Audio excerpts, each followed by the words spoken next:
They shoved her face first against the hood of her car, yanking her wrists back with such brutal force that the metal cuffs bit deep into bone. Blood trickled down her palm, warm against the cold metal. She didn't scream. She didn't beg. She simply stood there, breathing slowly, her eyes fixed on nothing, as if she had lived through this kind of moment before. "Look at this one," Officer Harlan laughed, tightening the cuffs another cruel notch. "Thinks she's special." Evelyn Carter, 42, a night shift nurse whose faded scrubs still carried the faint scent of antiseptic, said nothing, because the woman they were humiliating in that grocery store parking lot late at night wasn't who they thought she was. She had asked only one question, just one. "Do I have to consent to this search?" That was all it took. Now she lay pinned against cold metal, surrounded by flashing lights, while a crowd gathered on the sidewalk and filmed everything on their phones. They called her difficult, hostile, resisting. She understood it as a countdown. "You're making a mistake," she said quietly. They laughed harder.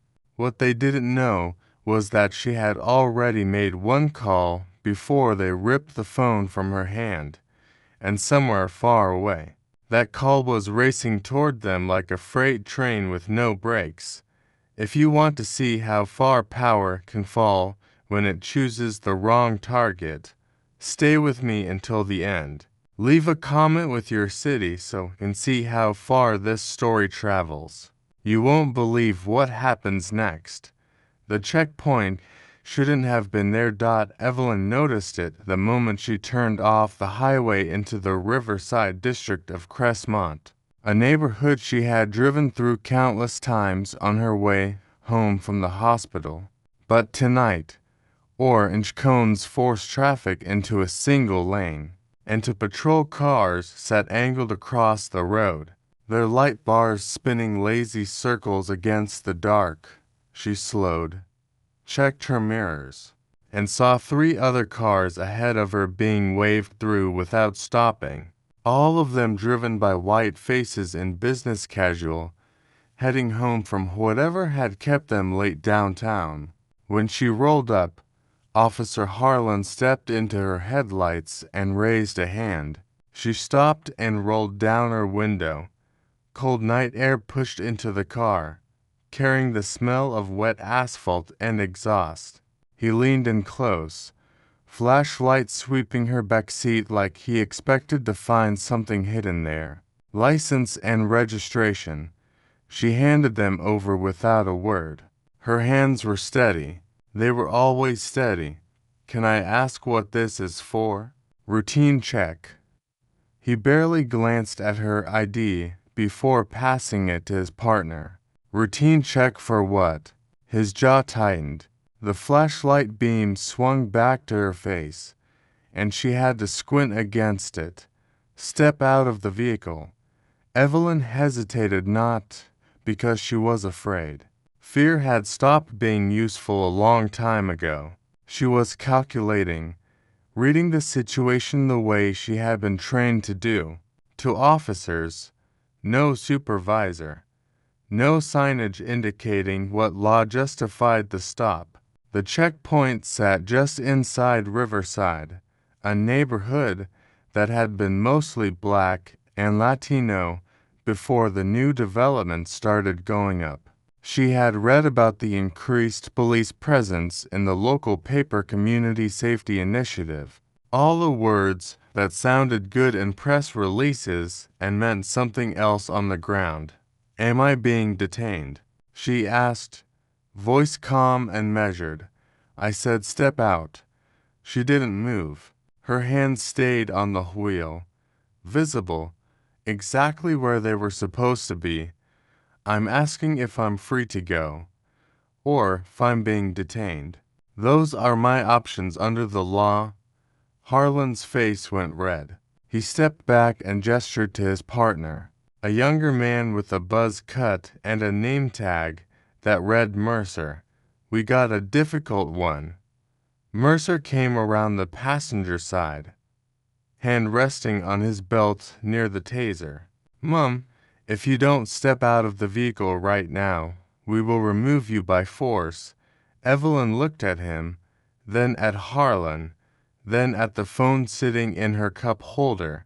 Screen dark. She had gotten exactly one text off before they surrounded her car, one message to a number most people didn't have. It simply read, "Traffic stop, Riverside and 9th. No cause." She reached for the phone. "Hands where I can see them." Harlan chatted, his hand flying to his service weapon. "I'm calling Mae." He yanked the door open so hard it bounced on its hinges. His hand clamped around her upper arm, fingers digging in through the thin fabric of her scrubs, and he dragged her out onto the pavement. Her phone clattered to the ground, screen cracking against the asphalt. She didn't resist. Muscle memory kicked in, the kind they had drilled into her in training. Go limp. Don't give them an excuse. Survive first. But it didn't matter. Mercer grabbed her other arm, twisting it behind her back, and she felt the cuffs click around her wrists. Too tight. Way too tight. Metal bit into bone, and she felt her circulation start to cut off. "You're hurting me," she said quietly. No emotion, just fact. "Should have listened," Harlan muttered, breath hot against her ear.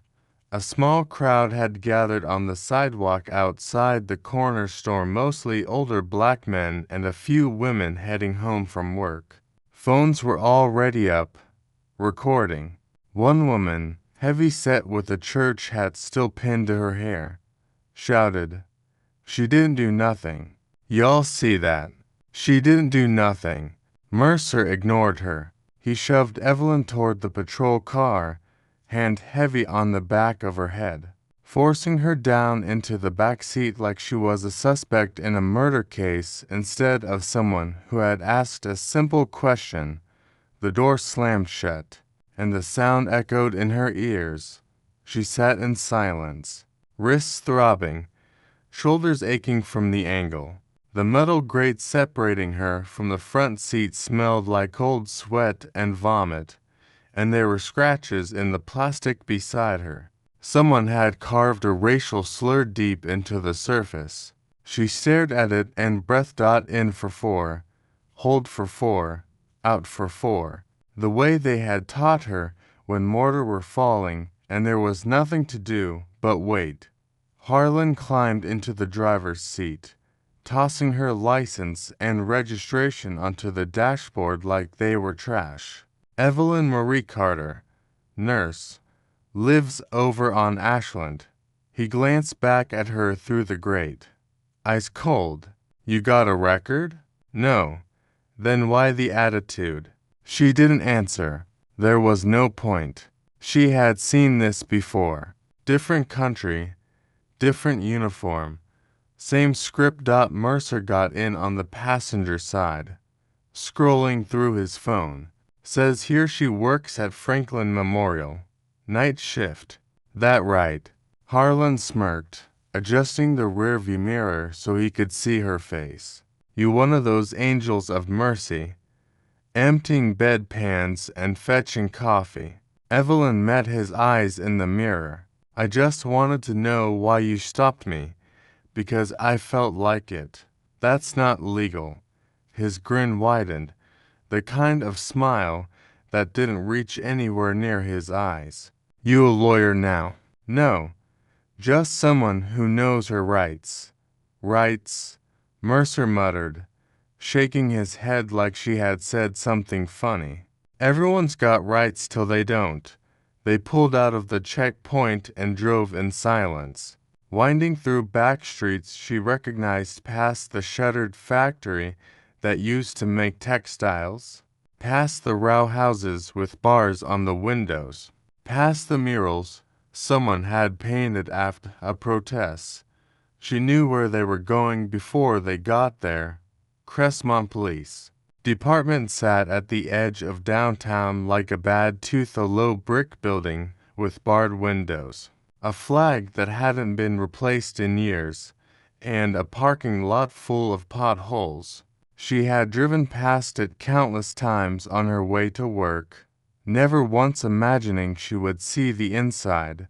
They pulled into the rear lot where the cameras didn't quite reach. Mercer got out first, opened her door, and pulled her up right by the arm. Her legs were stiff from sitting in the cramped back seat, but she didn't stumble. She didn't give them the satisfaction. They walked her through a side door, past a break room where two officers sat eating pizza and watching a basketball game on a tiny TV mounted in the corner. Neither of them looked up, neither asked questions. This wasn't unusual for them. Down a hallway that smelled like sweat, burnt coffee, and industrial cleaner. Fluorescent lights flickered overhead. Somewhere deeper in the building, someone was shouting, voice muffled by concrete and distance. They put her in interview room 3. Cinder block walls painted the kind of beige that made you feel tired just looking at it. A metal table bolted to the floor, 2 chairs, a camera in the corner with a blinking red light that may or may not have been recording. No window, no clock. They left the cuffs on and left her sitting there, hands going numb, staring at her reflection in the two-way mirror. Time passed slowly. She counted her breaths, watched the light, listened to footsteps in the hallway, some fast, some slow, some that paused outside her door before moving on. When the door finally opened, it wasn't Harlan or Mercer. It was a man in a suit, tall, mid-50s, graying hair slicked back with enough product that it caught the light. Expensive watch, tie that cost more than her monthly rent. He moved like someone used to people getting out of his way. He sat down across from her, folding his hands on the table like they were about to discuss a business deal. His cologne was sharp citrus and something chemical. Miss Carter. His voice was smooth, practiced. I'm Councilman Victor Langford. Evelyn said nothing. She simply looked at him the way she had looked at 100 men like him before, men who thought the title in front of their name made them untouchable. I've been briefed on your interaction with our officers tonight. He smiled, thin and cold. I want to make sure we handle this appropriately. Then let me go. I will, absolutely.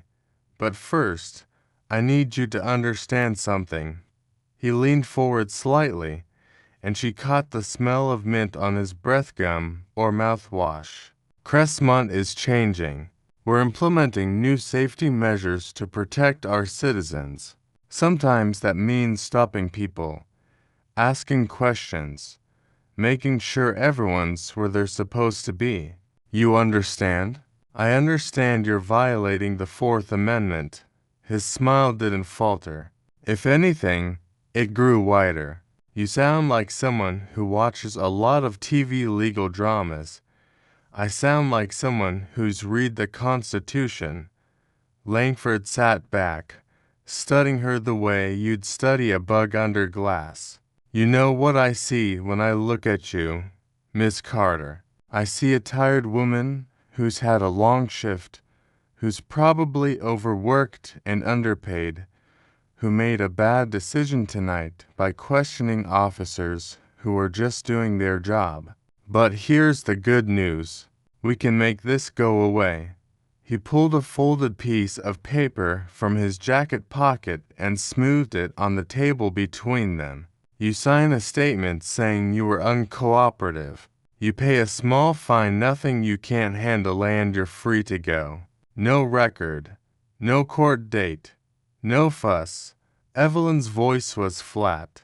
You want me to confess to something I didn't do? I want you to take responsibility for your actions. For what? Asking a question. His expression hardened, the smile finally cracking at the edges.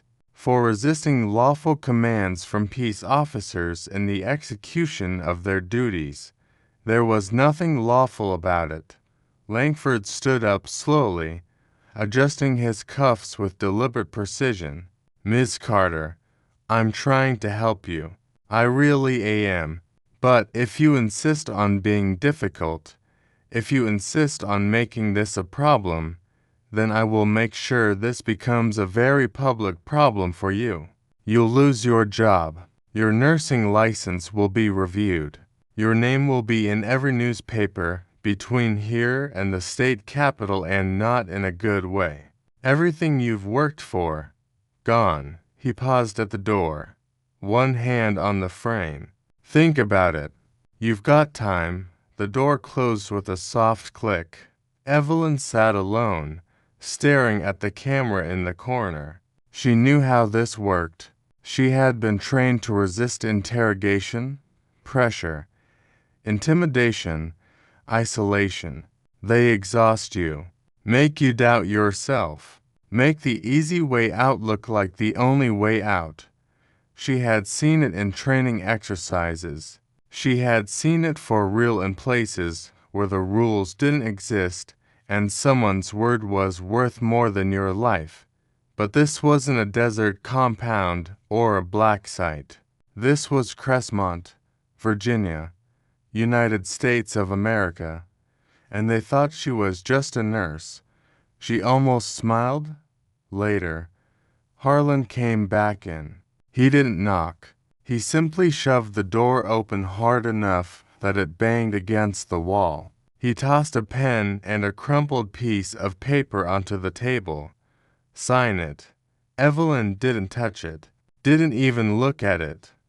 "I want a lawyer." "You don't need one. This is a simple administrative matter. Just sign the paper and go home. I'm invoking my right to counsel."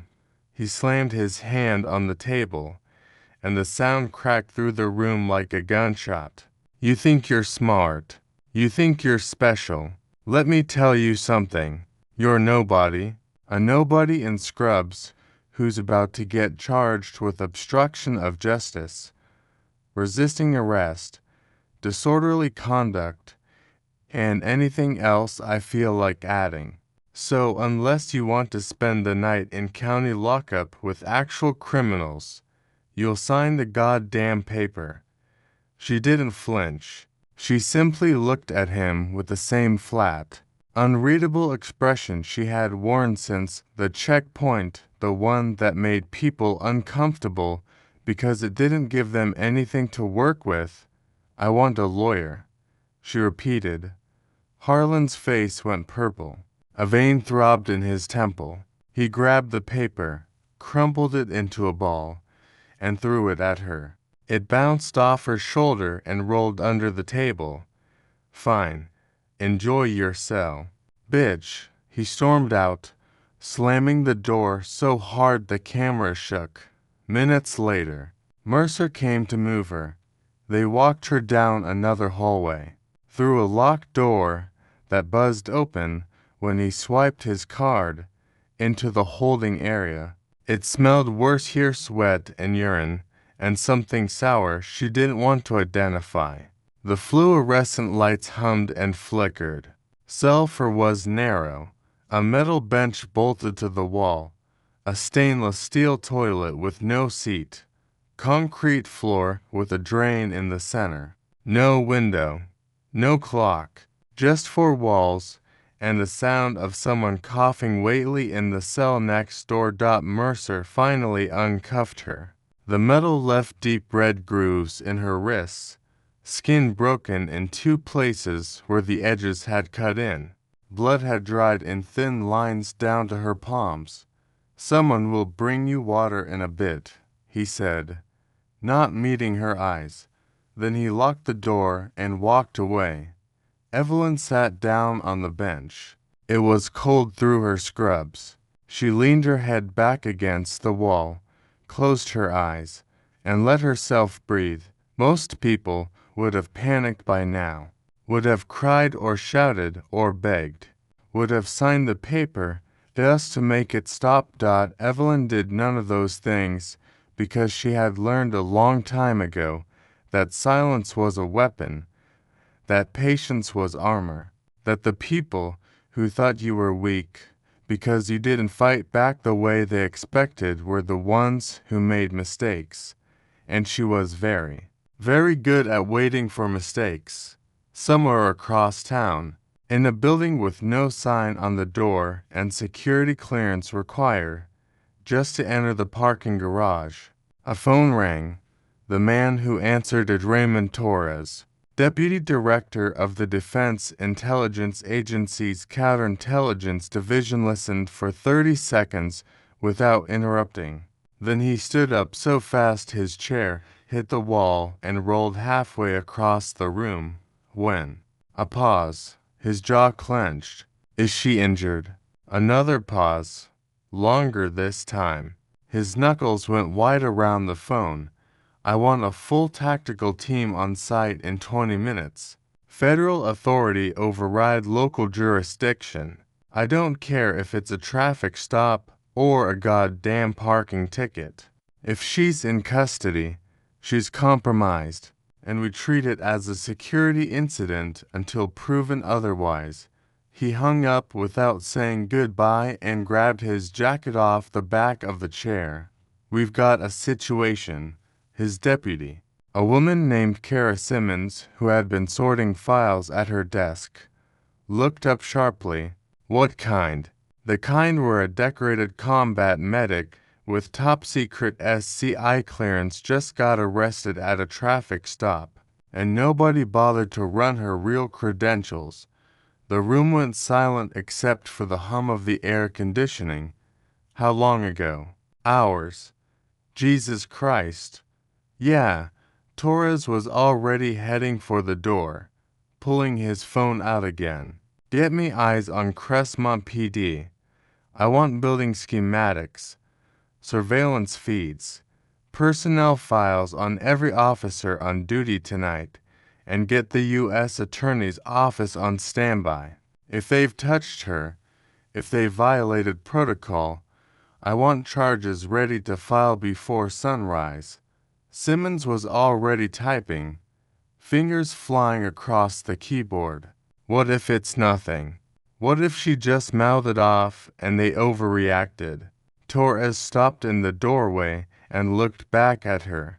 Evelyn Carter doesn't mouth off. She's one of the most disciplined operators I've ever worked with. If she's in custody, it's because someone screwed up. And when federal personnel get arrested without cause, it stops being a local problem real fast.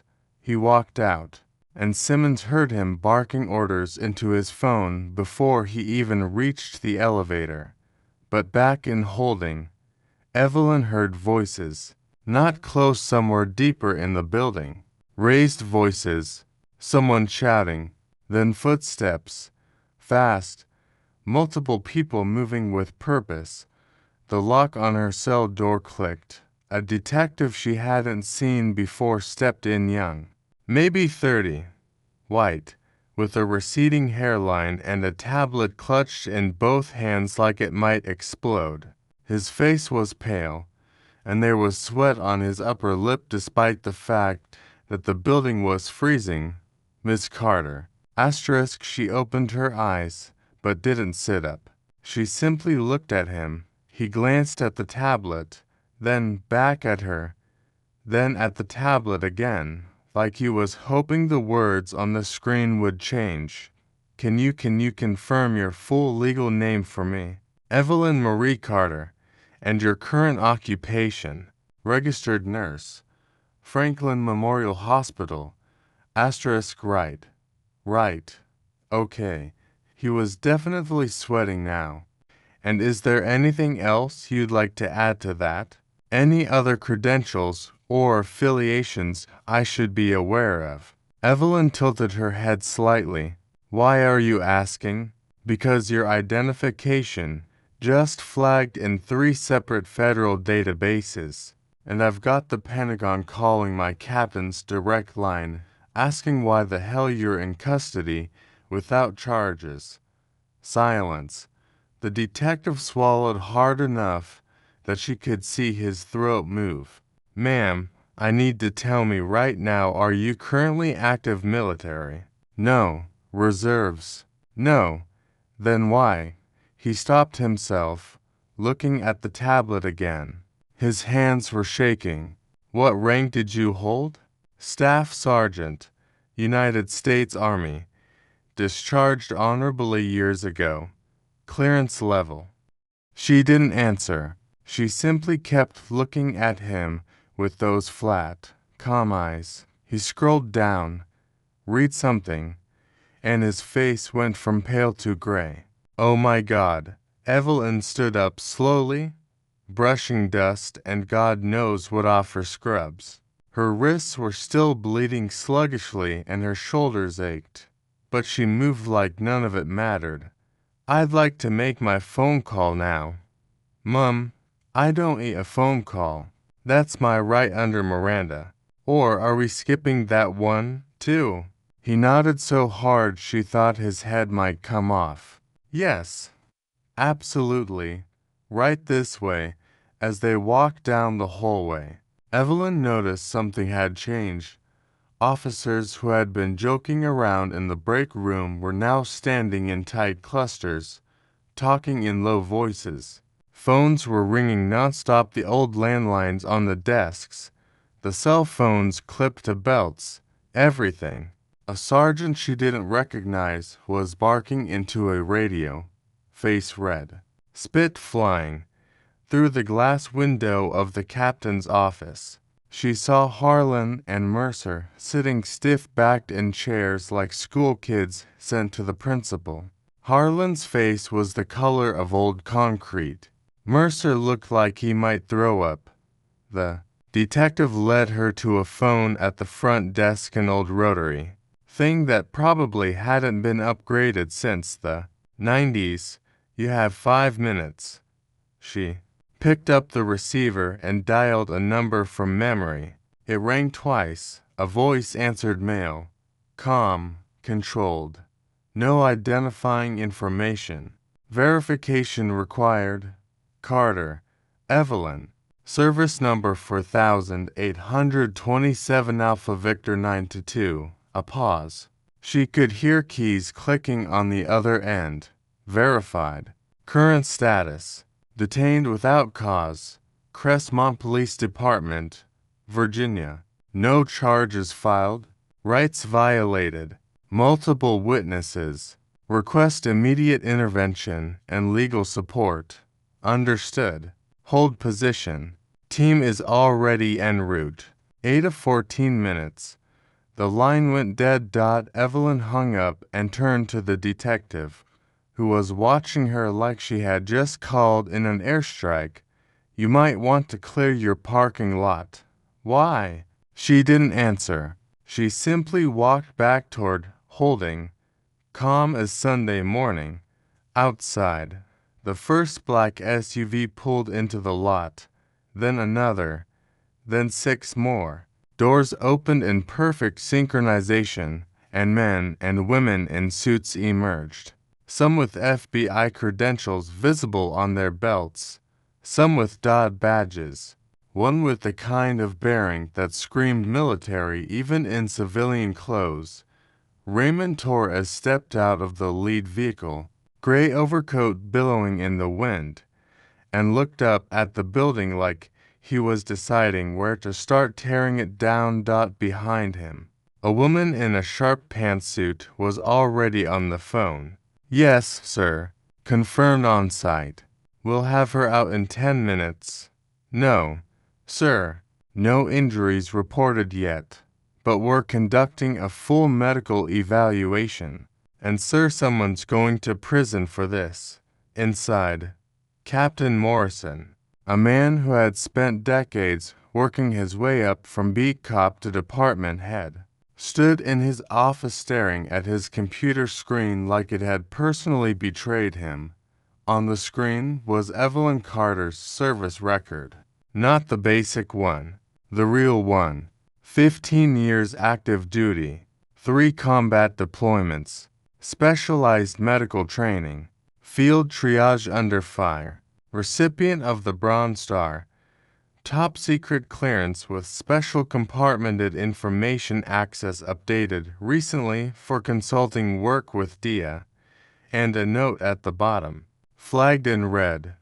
Do not detain without immediate notification to DoD personnel security. Sir, his deputy stood in the doorway, face ashen. There are federal agents in the lobby. They're asking for Carter. And they're not asking politely. Morrison closed his eyes. Get her. Now, sir, Langford said. I don't give a damn what Langford said. Get her out of holding. Get those cuffs off her. And get her to the front desk before those people decide to tear my station apart brick by brick. The deputy ran out minutes later. Evelyn was standing in the lobby, wrists still marked with blood and bruises, flanked by 2 federal agents who looked at the Crestmont officers like they were contaminated evidence. Torres approached her, his face carefully neutral. Miss Carter, I'm Deputy Director Raymond Torres. Dia, are you injured? Minor abrasions. Nothing serious. Have you been questioned without counsel? Yes. Have you signed any documents? No. Good. He turned to Captain Morrison, who had followed them out looking like a man watching his pension evaporate in real time. Captain, I'm assuming command of this incident under federal authority. Miss Carter is no longer in your custody. Any evidence you've collected, her phone, her vehicle, any recordings will be turned over to my team immediately. You will make no statements to the press. You will not discuss this incident with anyone outside this building, and you will sequester every officer who had contact with Ms. Carter tonight pending a federal investigation into civil rights violations. Am I clear? Morrison's mouth opened, closed, opened again. Yes, sir. Where's the councilman? Victor Langford. He left about an hour ago. Torres's smile was colder than the night air outside. Then I suggest you call him back, because he's going to want a lawyer. Outside, Evelyn stood in the parking lot while a federal medic examined her wrists under the harsh glow of the street lights. The air was cold and clean, and she could hear traffic in the distance, the normal sounds of a night in a city that had no idea what had just happened. This is going to sting, the medic said, dabbing antiseptic on the cuts. Evelyn didn't flinch. Torres approached holding her phone in an evidence bag. We'll need to keep this for now. Document the timeline, but you'll have it back within 24 hours. Understood. I need to ask, why didn't you identify yourself earlier? The moment they stopped you, you could have told them. Evelyn looked at him, really looked at him. Because most people can't. Most people don't have credentials that make federal agents show up. And if the system only works when you have power, then it's not a system. It's just leverage. Torres was quiet for a moment. You wanted to see how far they'd go. I wanted to see what they do when they think no one's watching. Well, he glanced back at the station where officers were visible, through the windows moving in panic clusters. Now we know. A car pulled up, sleek, black, government plates. The driver got out and opened the rear door. We're taking you to Walter Reed for a full medical evaluation, Torres said. Standard protocol for any detainment of cleared personnel. After that, you're free to go home and we'll handle the rest. Evelyn nodded, started toward the car, then stopped and turned back. The others. Torres frowned. What others? The people they stop who don't have federal credentials. The ones who can't make a phone call that brings 6 SUVs. What happens to them? He didn't answer right away. And in that silence, she had everything she needed to know. We're going to fix this, he said finally. I promise you that. Good. She got into the car. Because if you don't, I will. The door closed and the car pulled away. Taillights disappearing into the night. Torres stood in the parking lot, watching it go, and pulled out his phone. Simmons. Start pulling every traffic stop, every arrest, every incident report filed by Crestmont PD in the past year and a half. I want to know who they've been stopping, where, why, and I want to know if Councilman Langford's name shows up anywhere in the decision chain. You think this is systemic? I think Staff Sergeant Carter just handed us the thread. Now we pull until something unravels. Inside the station, Harlan sat in an empty conference room staring at his hands. They were shaking. He had cuffed a federal asset, denied her a lawyer, threatened her job. His career was over. The door opened. Not Torres. Someone worse. A man in a suit with a Justice Department badge and the kind of face that never smiled. Officer Harlan. I'm Special Agent Cho.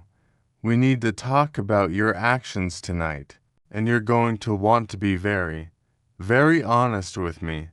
Harlan opened his mouth.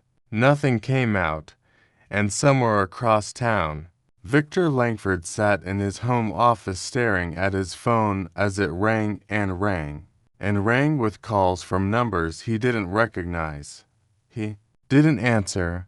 He was too busy searching for the best criminal defense attorney in the state, because he had just made the worst mistake of his political career. He had bet everything on a woman staying silent, and she had been counting on him to think exactly that. The call came early the next morning while Langford was still in his bathrobe, staring at cold coffee and an inbox full of messages he hadn't opened. Daniel, the voice on the other end, belonged to his campaign manager, and the only person who still answered his calls. We have a problem. Langford pinched the bridge of his nose. I'm aware. No, you're not. Papers rustled in the background. The Washington Post just published your name in connection with the federal civil rights investigation. They're calling it systematic targeting of minority neighborhoods. CNN picked it up 20 minutes ago, and someone leaked the body cam footage. Langford's stomach dropped. What footage? All of it. The stop. The arrest. Her asking for a lawyer. Harlan threatening her. You in the interrogation room offering her a deal. His manager's voice was tight. It's everywhere. Victor. Twitter. Reddit. TikTok. There's a hashtag. People are calling for your resignation. Langford stood up so fast his chair tipped backward and hit the marble floor. How did they get the footage? Does it matter? It's out. And it's bad. Really bad. There's a close-up of her wrists bleeding through the cuffs. And the comments. He stopped.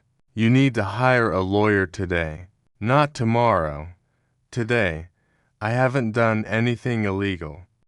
His manager laughed, sharp and bitter. You pressured a detainee to sign a false confession while she was being denied legal counsel. That's coercion. That's a civil rights violation. And if they prove you designed the checkpoint policy to target specific demographics, that's a federal conspiracy charge. He paused. They're going to destroy you. Langford ended the call without responding. He walked to the window overlooking his backyard 3 acres. He'd pull. Gazebo his wife had insisted on for garden parties and watch the morning light spread across perfectly manicured grass. Everything he had built, the council seat, the mayoral campaign he had planned to announce soon, the connections, the endorsements, the future he had mapped out like a chess game. Gone. Because of one woman who wouldn't shut up and sign a piece of paper. His phone buzzed. Text from an unknown number. You should have let her go. He threw the phone across the room. At Franklin Memorial Hospital, the morning shift change was underway. Nurses gathered in the break room, swapping updates while the coffee machine hissed and gurgled. Someone had brought donuts. Someone else was complaining about the new electronic charting system. Then Carol Mendez, a veteran ICU nurse with more than 2 decades on the floor, walked in holding her phone. Did you guys see this? The room went quiet. She turned the screen around. It showed a freeze frame from the body cam video. Evelyn on her knees, hands cuffed behind her back, blood visible on her wrists. Harlan's hand on her shoulder, shoving her down. That's Evelyn. Someone whispered. When did this happen? Carol scrolled. Last night. Traffic stop in Riverside. They arrested her for asking if she had to consent to a search. Silence. Then everyone started talking at once. Are you kidding me? She asked a question. Look at her wrists. Where is she now? Carol held up a hand. She's fine. They released her after federal agents showed up, but the internet's losing its mind. There's already a protest planned for tomorrow at City Hall. Lisa Grant, a younger nurse who had started the same month as Evelyn, leaned against the counter, arms crossed. I knew something was off about those checkpoints. My cousin got stopped 3 times in 2 weeks. Same spot. Never got a ticket, but they searched his car every time. It's profiling, Carol said flatly. And now they got caught doing it to the wrong person. What do you mean, wrong person? Evelyn's ex-military, decorated combat medic? Apparently she's got clearance levels that made the Pentagon flip out when they saw her in custody. Carol grinned, fierce and proud. They thought they were messing with some tired nurse. Turns out she's the kind of person who makes federal agents drop everything and drive hours in the middle of the night. Someone laughed. Someone else swore. Good for her. Damn right. The shift supervisor, a man named Roger Peets, who had never liked Evelyn because she didn't laugh at his jokes, cleared his throat from the doorway. All right, enough. We've got patience. Whatever happened, it's her business, not ours. Carol turned to look at him. Her business. Roger. She got arrested doing nothing wrong. If it happened to her, it could happen to any of us. Then, she should have just complied. The room went cold. Lisa stepped forward. Complied with what? An illegal search. With the officers. That's their job. Their job isn't to violate constitutional rights. Roger's face reddened. I'm not having this conversation. Get back to work. He left. Nobody moved for a long moment. Then Carol said quietly, we should do something. Like what? I don't know. But Evelyn's been here 8 years. She's covered shifts when people called in sick. She's stayed late. She's trained half the new hires. And now she's all over the news because she stood up for herself. She looked around the room. The least we can do is show up for her. Heads nodded. Plans began forming in whispers. And across town, in a nondescript federal building, Raymond Torres sat in a conference room surrounded by stacks of documents, 3 laptops, and a team of analysts who hadn't slept Kara Simmons dropped another file on the table. Checkpoint logs for the past year and a half. Cross-referenced with demographic data. Torres opened it, scanned the first page, then the second. His jaw tightened. Tell me, 87% of stops occurred in 3 neighborhoods: Riverside, Lakewood Heights, and Parkside West, all majority Black and Latino. Stops in predominantly white areas account for less than 5%, and those were almost exclusively traffic violations with probable cause. She pulled up a map on her laptop. Look at the pattern. They're boxing in low-income areas, stopping people, searching cars, writing citations for minor infractions. And if someone pushes back, they escalate. Exactly. Arrest for obstruction, disorderly conduct, resisting charges that are hard to fight and expensive to contest. Most people thus pay the fine and move on because they can't afford a lawyer. Torres leaned back, rubbing his temples. How many arrests? Over 200 in the past year and a half. 92% people of color. 73% resulted in plea deals. Only a handful went to trial, and most of those were dismissed for lack of evidence. Jesus, it gets worse. Simmons pulled up another document. A few months earlier, the city council approved a development project in Riverside. Luxury condos. They needed to acquire properties, but owners weren't selling, so property values needed to drop. And what drops property values? Crime statistics.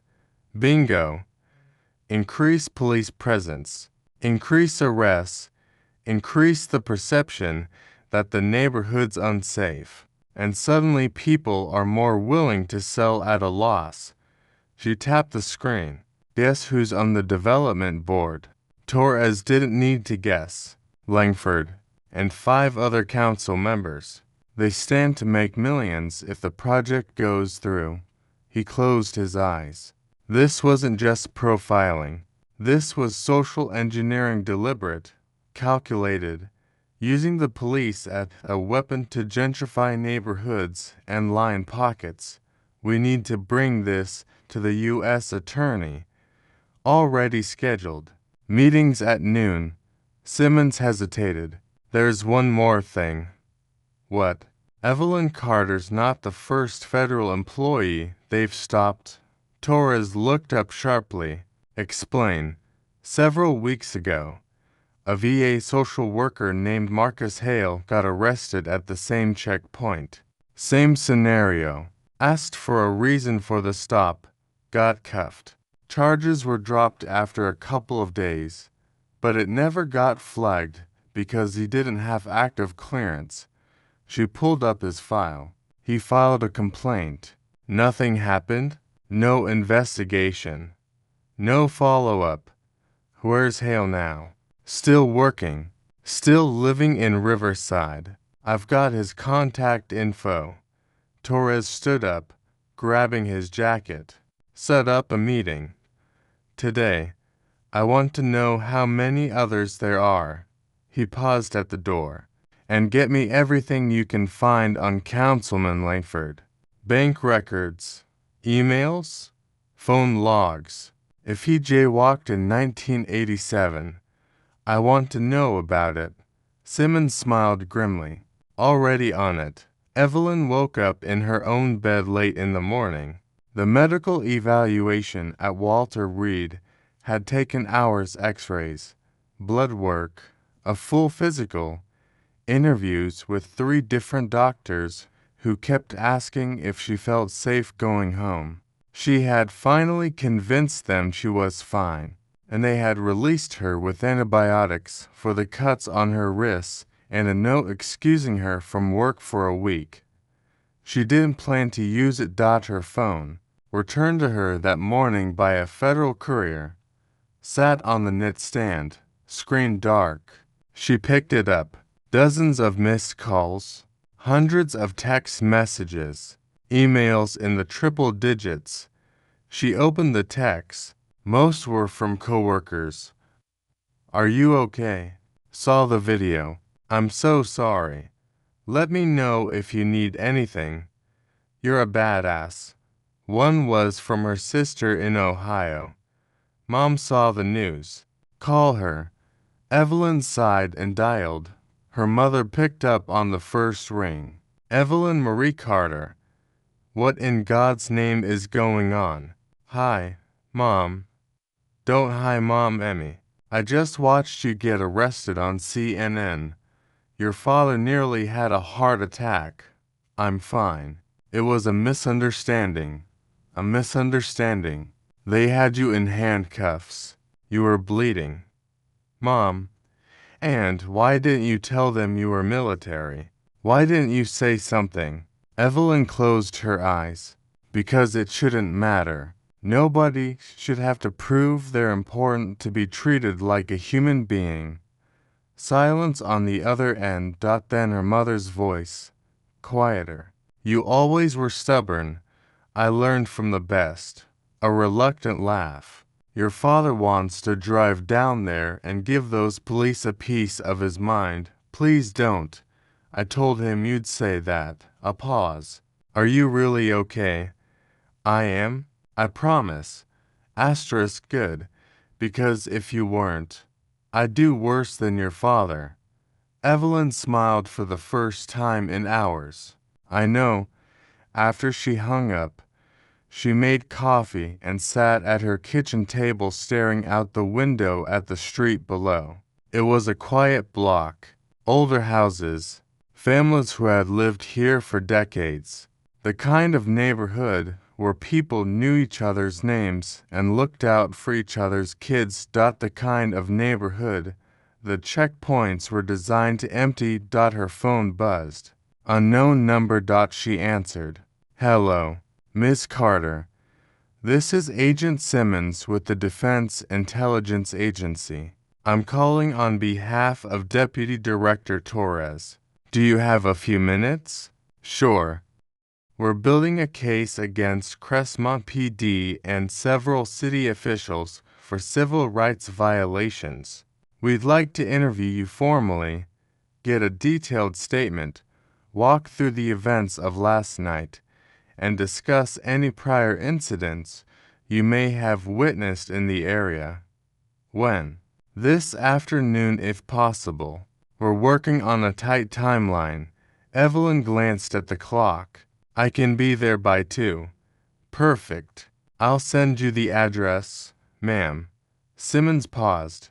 Miss Carter, I want you to know what happened to you was wrong, and we're going to make sure it doesn't happen to anyone else. Thank you.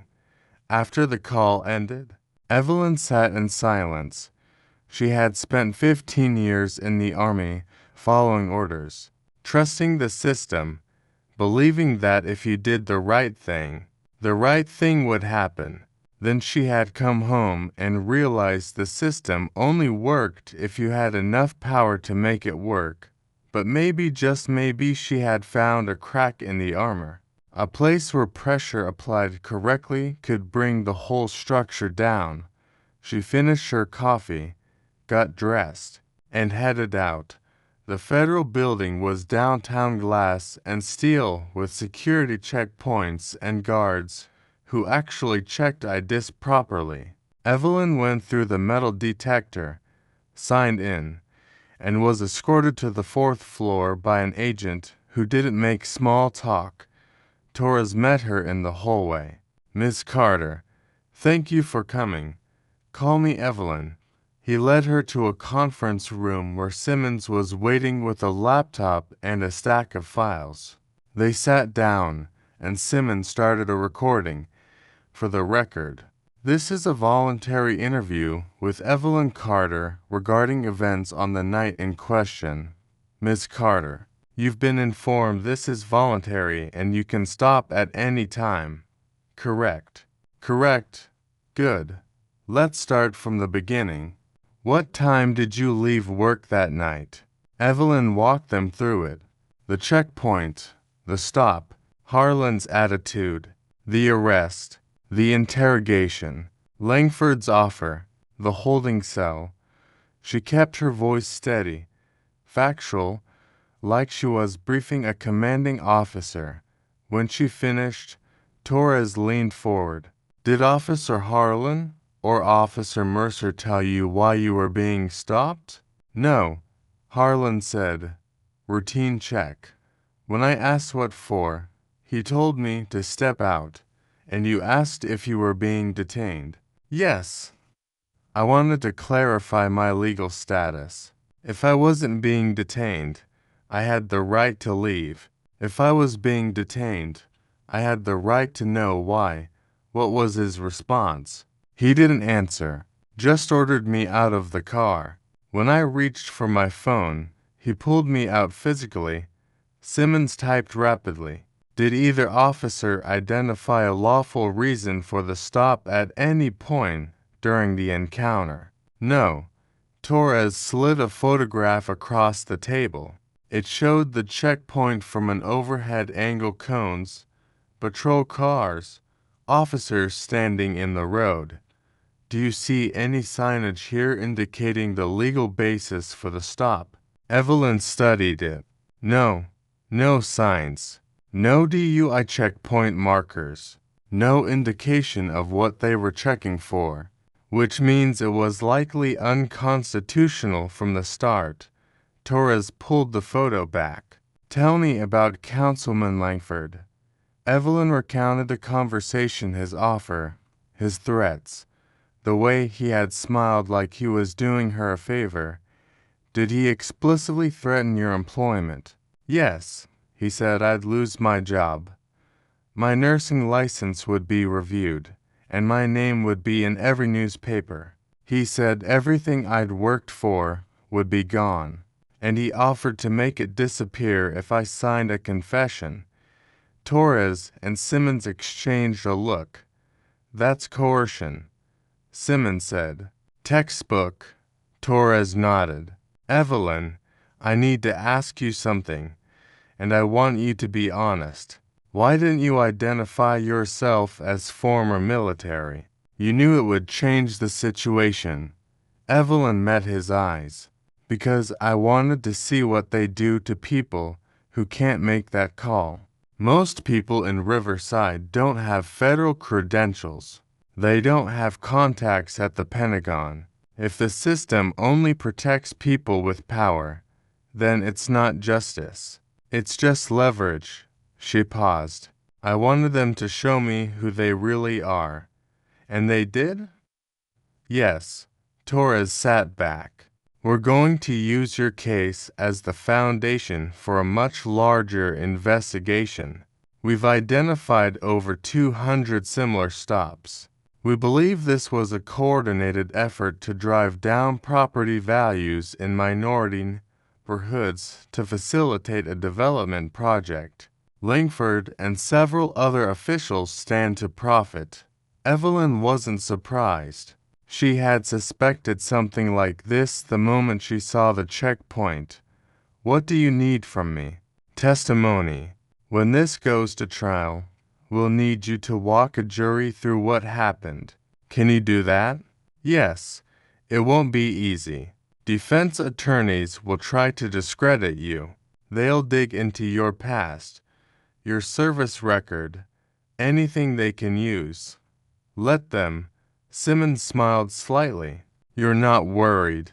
I've been shot at by people who actually wanted me dead. I think I can handle a lawyer. Torres laughed, short and surprised. Fair enough. He stood up, extending his hand. Thank you, Evelyn. Seriously? What you did took guts. She shook his hand. I just asked a question. You did more than that. You held the line when most people would have folded. That matters. As Evelyn left the building, her phone buzzed again. This time it was a number she recognized, Carol from the hospital. Hey, Carol.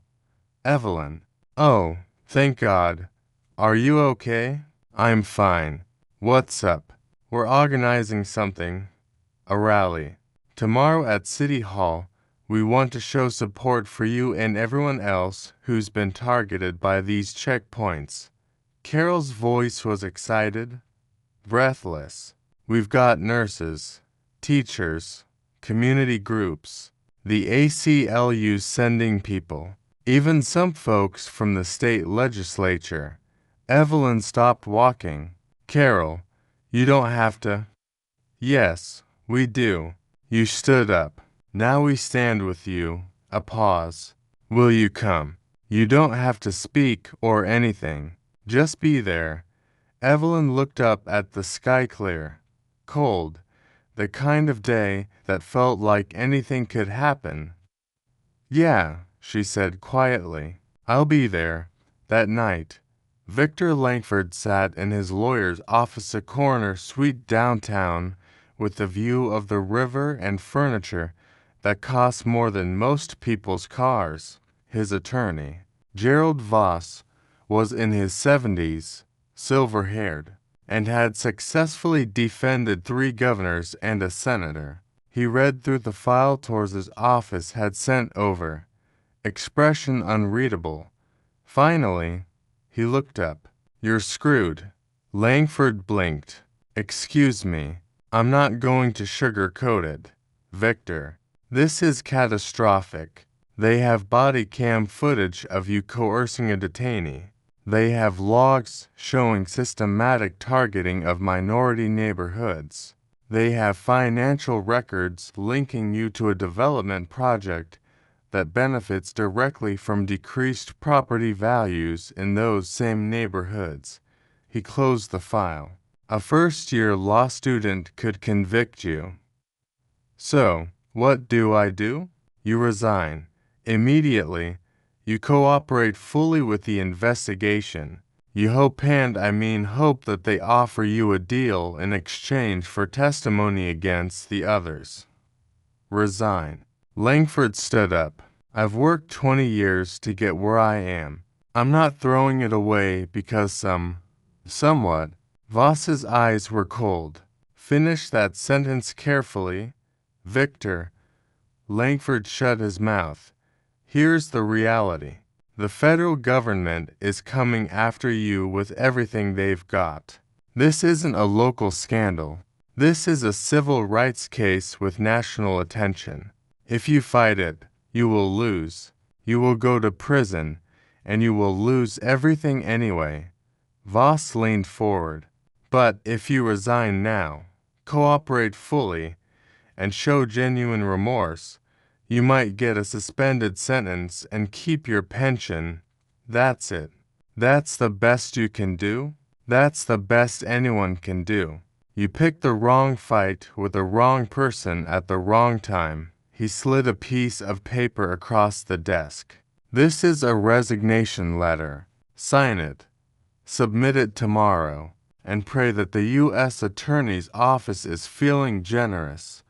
Langford stared at the paper like it was a death warrant, because it was. The next morning, Evelyn stood at the edge of a crowd that had grown far larger than anyone expected.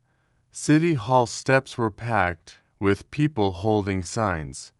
End illegal checkpoints. Black Lives Matter. Justice for Riverside. News cameras lined the street.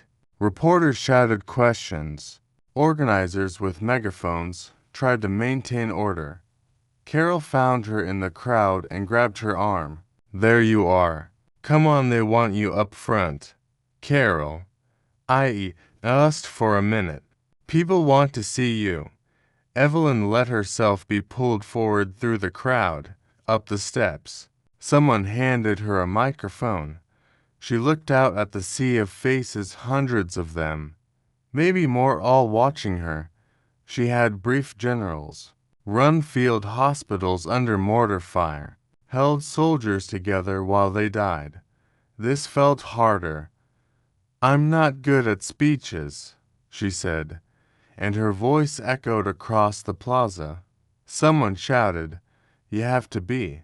A ripple of laughter. Evelyn took a breath. 2 nights ago, I got stopped at a checkpoint for no reason. I asked a question, and they arrested me. They put me in handcuffs so tight I bled. They denied me a lawyer. They tried to make me confess to something I didn't do. She paused. But I'm not special. I'm not the first person this happened to. I'm just the first person it happened to who had enough power to make people pay attention. The crowd was silent now, listening. There are people in Riverside and Lakewood Heights and Parkside West who've been stopped dozens of times, searched, arrested. People who couldn't afford a lawyer. People who signed confessions because they were scared. People whose lives were ruined because they didn't have federal agents to call. Her voice hardened. That's not justice. That's a system designed to protect power and punish everyone else. Applause started somewhere in the back and rolled forward like a wave. So, if you're here because you're tired of being treated like a criminal in your own neighborhood, if you're here because you're done being quiet, then stay loud. Stay visible. And don't let them tell you that asking questions makes you difficult. She looked directly at the news cameras, because the only people who are afraid of questions are the ones who don't have good answers. The crowd erupted. Cheers. Chants. Signs waving. Evelyn handed the microphone back and stepped down. Heart pounding. Carol hugged her. That was perfect. I just told the truth. That's what made it perfect. And across town, in his office with the door locked, Victor Langford watched the live stream on his computer. Watched Evelyn speak. Watched the crowd respond. Then he opened his desk drawer, pulled out the resignation letter, and signed it. His phone rang. Unknown number. He answered without thinking. Hello. Static. Then a voice filtered, distorted, impossible to identify. You should have known better than to touch her. Who is this? Someone who's been watching, someone who knows what you've done, and someone who's going to make sure everyone else knows. 2. A pause. Check your email. The line went dead. Langford opened his email. The most recent message had no subject line, just an attachment. He clicked it. His screen filled with files. Bank records, wire transfers, meeting notes, photos of him with developers, audio recordings of conversations he thought were private. Everything. Every piece of evidence that could bury him. And at the bottom, a single line of text. You built this system. Now watch it collapse. His hands started shaking. Because whoever had sent this wasn't law enforcement. This was someone else. Someone who had been waiting for the right moment. And that moment was now. Langford stared at the screen until his eyes burned. Then he grabbed his phone and dialed the one number he had sworn never to. It rang 4 times before a man answered. No greeting, just silence waiting to be filled. It's me, Langford said. We have a situation. I'm aware. The voice was calm. Too calm. I saw your press conference. Well, resignation letter. Same thing. Someone sent me files. Everything. Bank transfers. Recordings. Meetings. I know what they sent you. Victor. They sent it to me, too. Langford felt his chest tighten. Who? Does it matter? The information's real. That's the problem. So, what do we do? A long pause. Background noise, traffic. Maybe.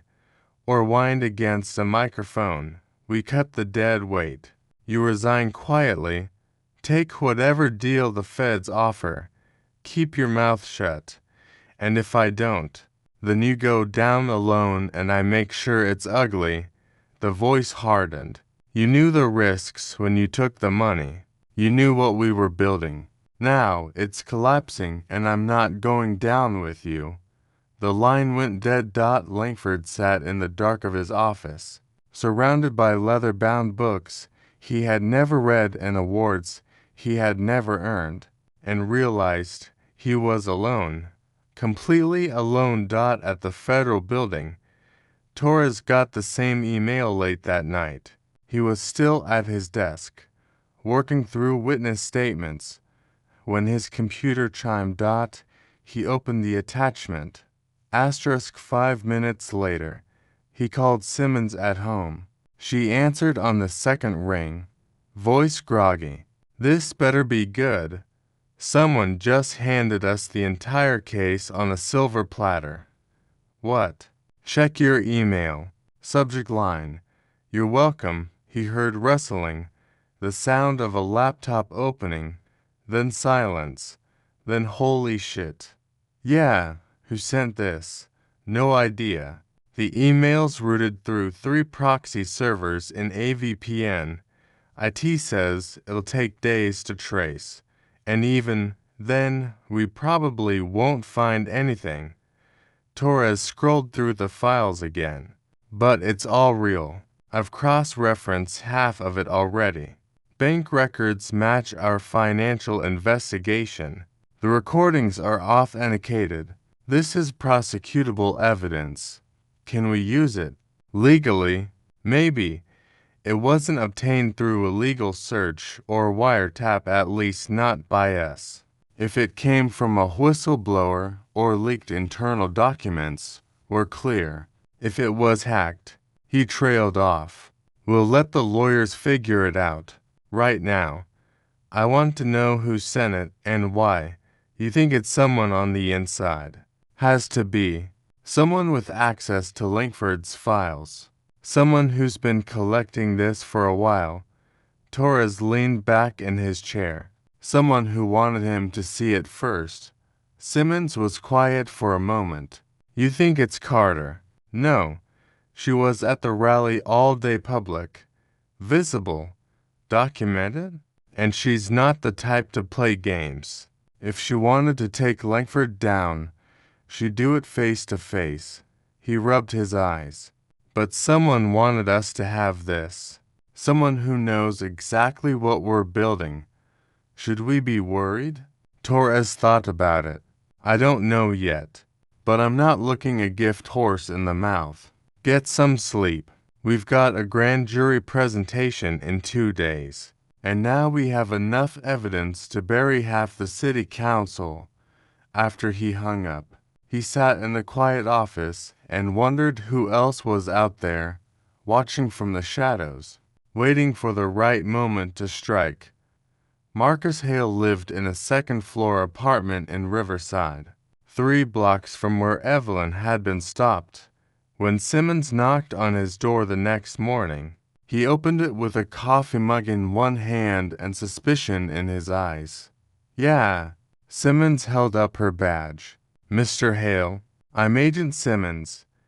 Dear, I'd like to talk to you about an incident several weeks ago involving Crestmont PD. His expression didn't change, but something shifted behind his eyes. I already filed a complaint. Nobody did anything. I know. That's why I'm here. He studied her for a long moment, then stepped aside. Come in. The apartment was small but neat. Books on shelves. A kid's drawing taped to the fridge. Photos on the wall. Hale in a military uniform. Younger, standing with a unit somewhere sandy and flat. You served, Simmons said. Marines. Tutor. Got out years ago. He sat down at the kitchen table, gesturing for her to do the same. Now I work with veterans at the VA, help them navigate benefits, housing, mental health services. It's not glamorous, but it matters. Tell me what happened several weeks ago. Hale took a sip of coffee. I was driving home from work, late. They had a checkpoint set up on Riverside and Ninth. Same place they got that nurse from what I saw on the news. Did they give you a reason for the stop? Nope. Just told me to step out. I asked why. Officer said I was being difficult. Next thing I know, I'm in cuffs on the ground and they're searching my car. Did they find anything? Nothing. Because there was nothing to find. But they kept me there for hours. Ran my license. Checked for warrants. Asked me where I was coming from. Who I'd been with. Like I was a suspect in something. Simmons took notes. Did they charge you? Obstruction. Disorderly conduct. I spent 2 nights in county before my public defender got the charges dropped. Judge didn't even look at the case, just dismissed it and told me to move on. Did you try to escalate it? Hale laughed bitterly. To who? I filed a complaint with the department. Never heard back. Filed one with the city council. Got a form letter thanking me for my input. I'm a black man with a record. Doesn't matter that the record's from a bogus arrest? Nobody cares. I care, Simmons said quietly. And so does the federal government. We're building a case against Crestmont PD and several city officials for systematic civil rights violations. Your experience is part of a larger pattern. Hale set his mug down carefully. You're serious. Completely. We have over 200 documented stops that fit the same profile, targeting minority neighborhoods, illegal searches, false arrests, and we believe it was coordinated at the highest levels to drive people out and make way for development projects. The condos, you know about them. Everyone in Riverside knows. They've been trying to buy up properties for months, offering pennies on the dollar. When people won't sell, suddenly there's more police, more stops, more arrests. Crime stats go up. Property values go down. He shook his head. It's not subtle. Simmons leaned forward. Would you be willing to testify? Grand jury first, then potentially a trial. Hale was silent for a long time. Then he said, If I do this, what happens to me? What do you mean? I still live here. I still work here. If I testify against the cops, against the council, what happens when you guys leave and I'm still here? It was a fair question, one Simmons didn't have a perfect answer for. We'll provide protection if needed. And once the case is public, retaliating against a federal witness is a felony. They'd be insane to try. People do insane things when they're backed into a corner. I know. But if you don't testify, if none of you do, then they win. They keep doing this. They push out everyone who won't comply, and the neighborhood you've lived in for years stops being yours. She met his eyes. You served your country. You know what it means to stand up even when it's hard. Hale stared at the table, at his coffee, at the drawing on his fridge, his daughter, age 7, smiling in crayon. All right, he said finally. I'll do it. The grand jury convened on a cold Wednesday morning in a courthouse downtown. 23 citizens pulled from voter rolls, sat in a windowless room while prosecutors presented evidence. Torres and Simmons weren't allowed. Inside, grand jury proceedings were secret, but they waited in the hallway with files, laptops, and a growing sense that this might actually work. The U.S. attorney handling the case was a woman named Patricia Hammond, 58, with a reputation for taking on cases no one else wanted and winning them anyway. She had spent hours the night before reviewing every piece of evidence, and when she walked into the grand jury room that morning, she looked like someone preparing for war. She presented for 6 hours. Started with the checkpoint logs. showed the demographic breakdown, presented maps with color-coded dots showing where stops occurred: red for Riverside, blue for Lakewood Heights, green for Parkside West. The pattern was undeniable. Then came the individual cases. Marcus Hale, a teacher named Sandra Okoye who had been stopped 4 times in 3 months, a mechanic named Luis Herrero who had been arrested for asking to see a warrant, 17 others, each one more damning than the last. Then came the body cam footage. Evelyn on the ground, blood on her wrists. Harlan's voice. Should have listened. The room went silent. Hammond let it sit. Let them see it. Let them feel it. Then she played the audio from the interrogation room. Langford's voice, smooth and cold.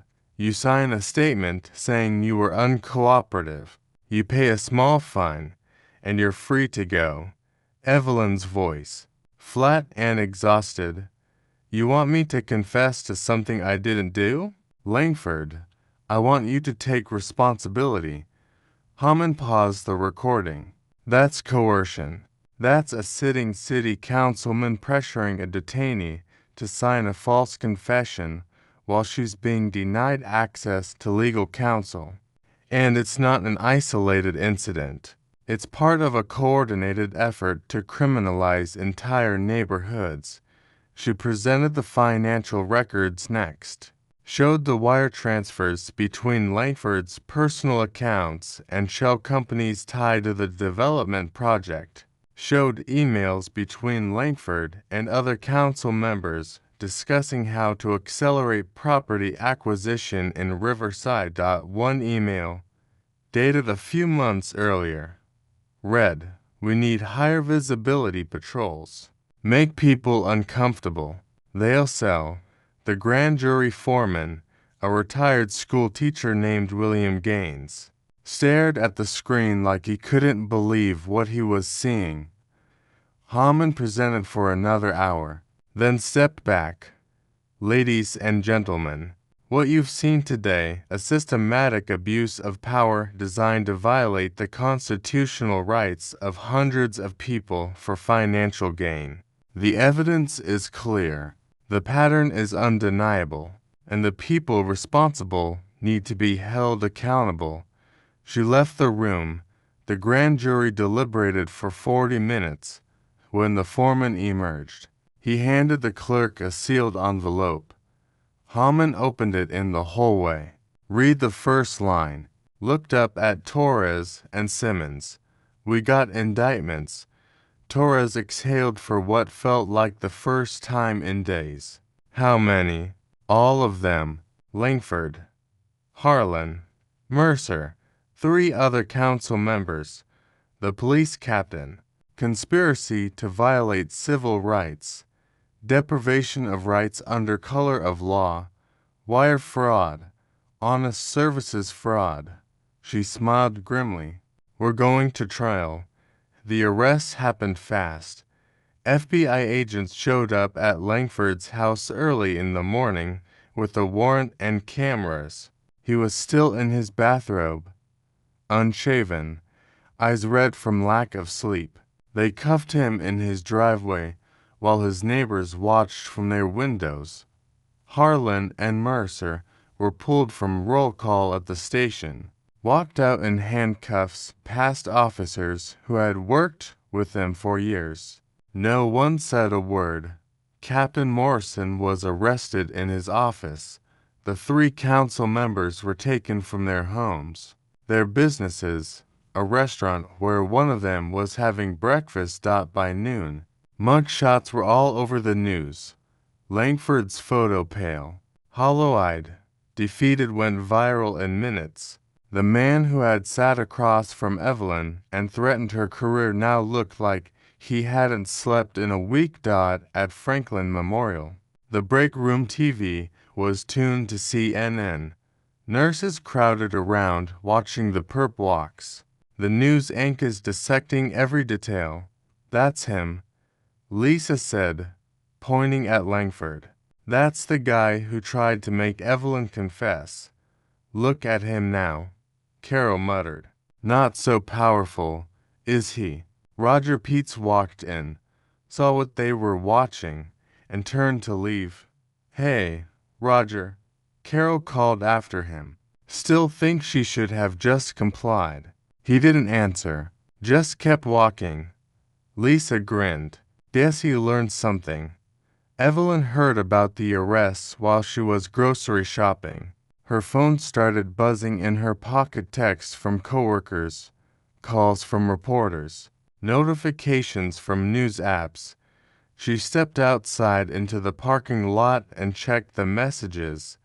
The first one was from Torres. Indictments came through. 7 arrested. Thought you'd want to know. She stood there in the cold holding a bag of groceries and felt something she hadn't felt in a long time.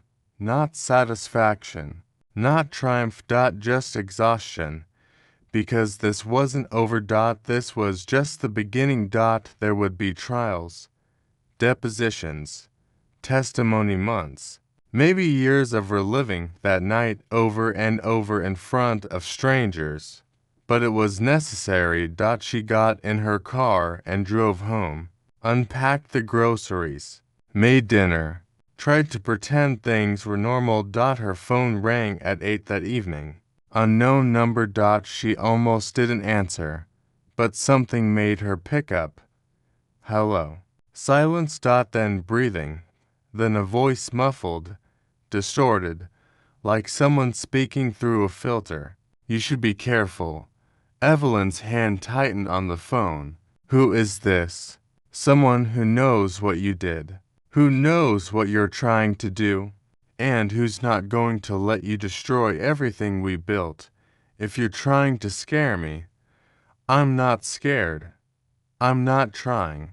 I'm warning. Drop this, walk away, or there will be consequences. The line went dead. Evelyn stared at the phone. Her heart was pounding, but not from fear, from anger. She dialed Torres. He picked up immediately. Evelyn, I just got a threat. Anonymous call. Distorted voice. Told me to drop the case or face consequences. Torres swore. Did you recognize anything? Background noise. Accent. No, it was filtered. Professional. All right. I'm sending a team to your place. Don't go anywhere tonight. Don't open the door for anyone you don't know. And forward me the call log so we can trace it. You think they'll find anything? Probably not. But we have to try. He paused. Evelyn, I need you to take this seriously. These people are desperate. Desperate people do stupid things. I've dealt with worse, I know. But humor me. She agreed, hung up, and sat in her living room with the lights off, watching the street through the window. An hour later, a black sedan pulled up outside. 2 agents got out, knocked on her door, and identified themselves. She let them in.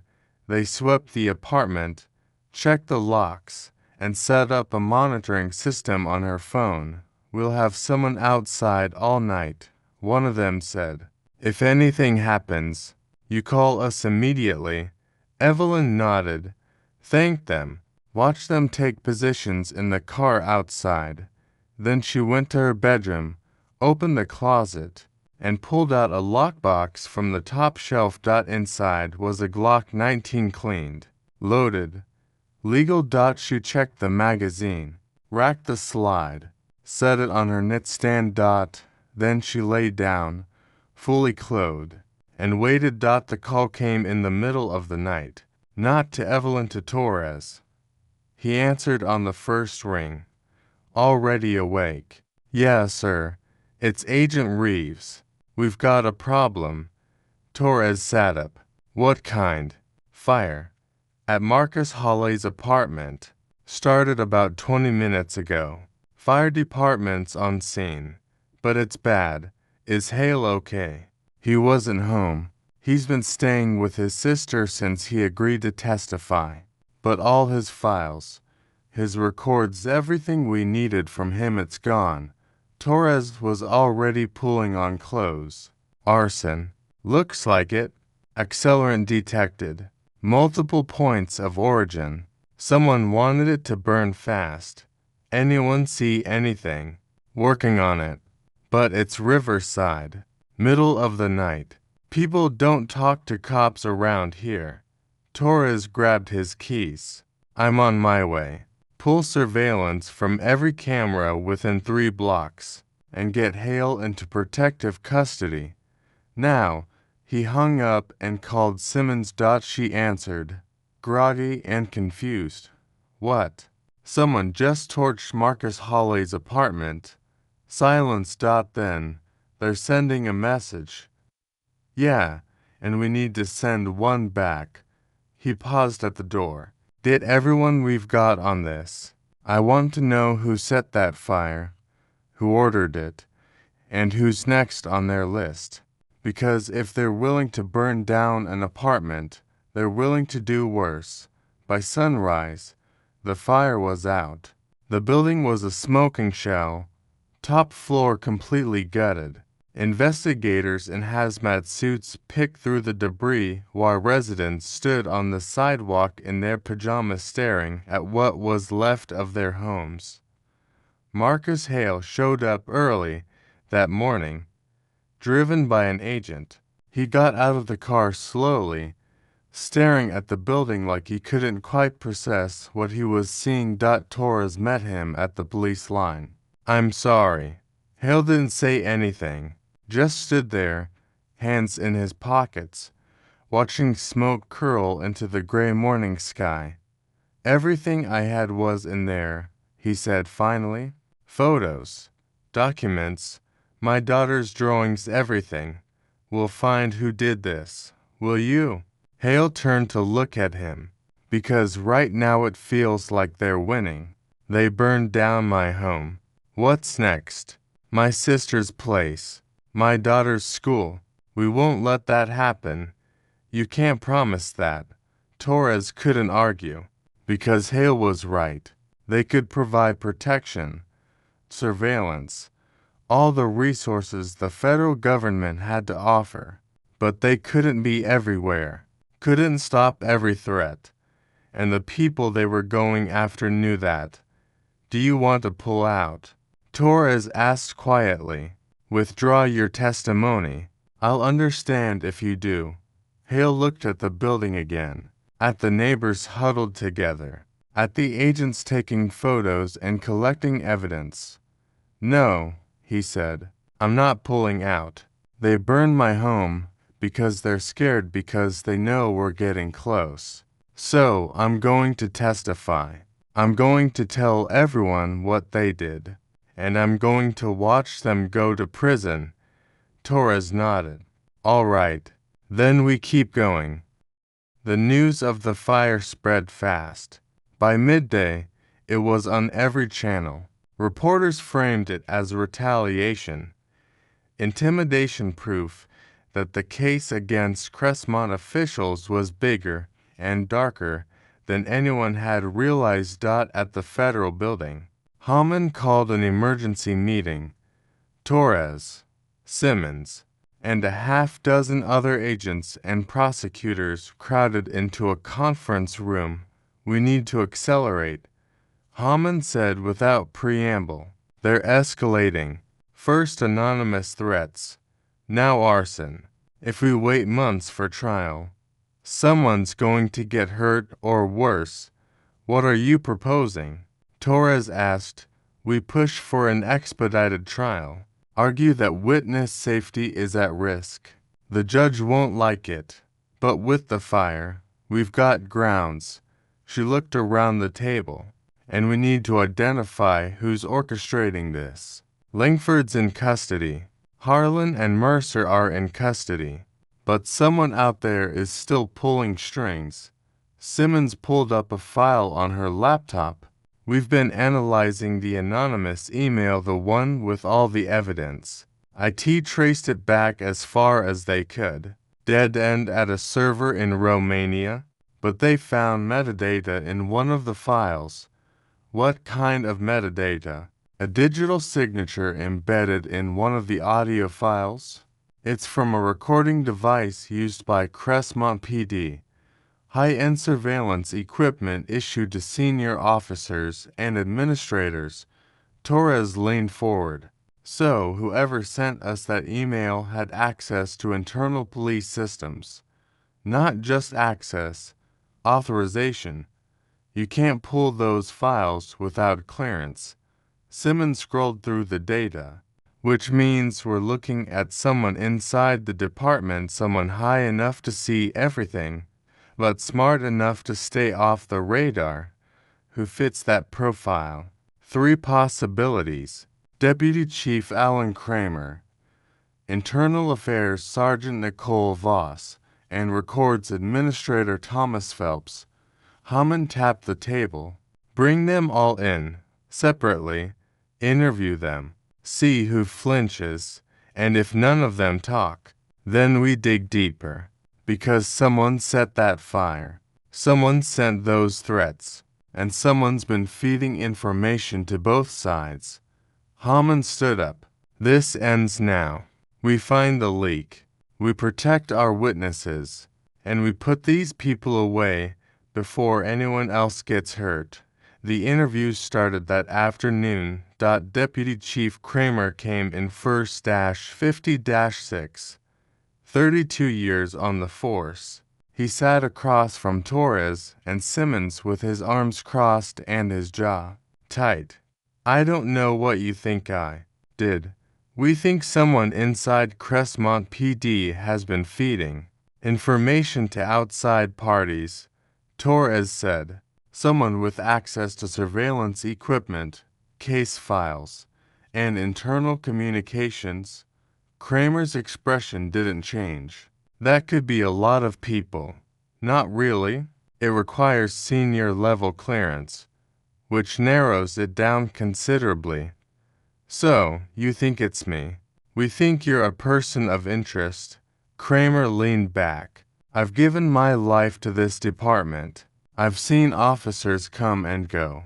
I've seen good cops and bad cops. And yeah, I've seen corruption. But I've never been part of it. Then help us. How? Tell us who benefits from this case falling apart. Who profits if Langford walks? Who's scared enough to burn down an apartment building? Kramer was silent for a long time. Then he said, There's a guy. Developer named Richard Castellano. Big money. Big connections. He's been pushing the Riverside project for years. Langford was his inside man on the council. We know about Castellano. Then you know he doesn't lose. Ever.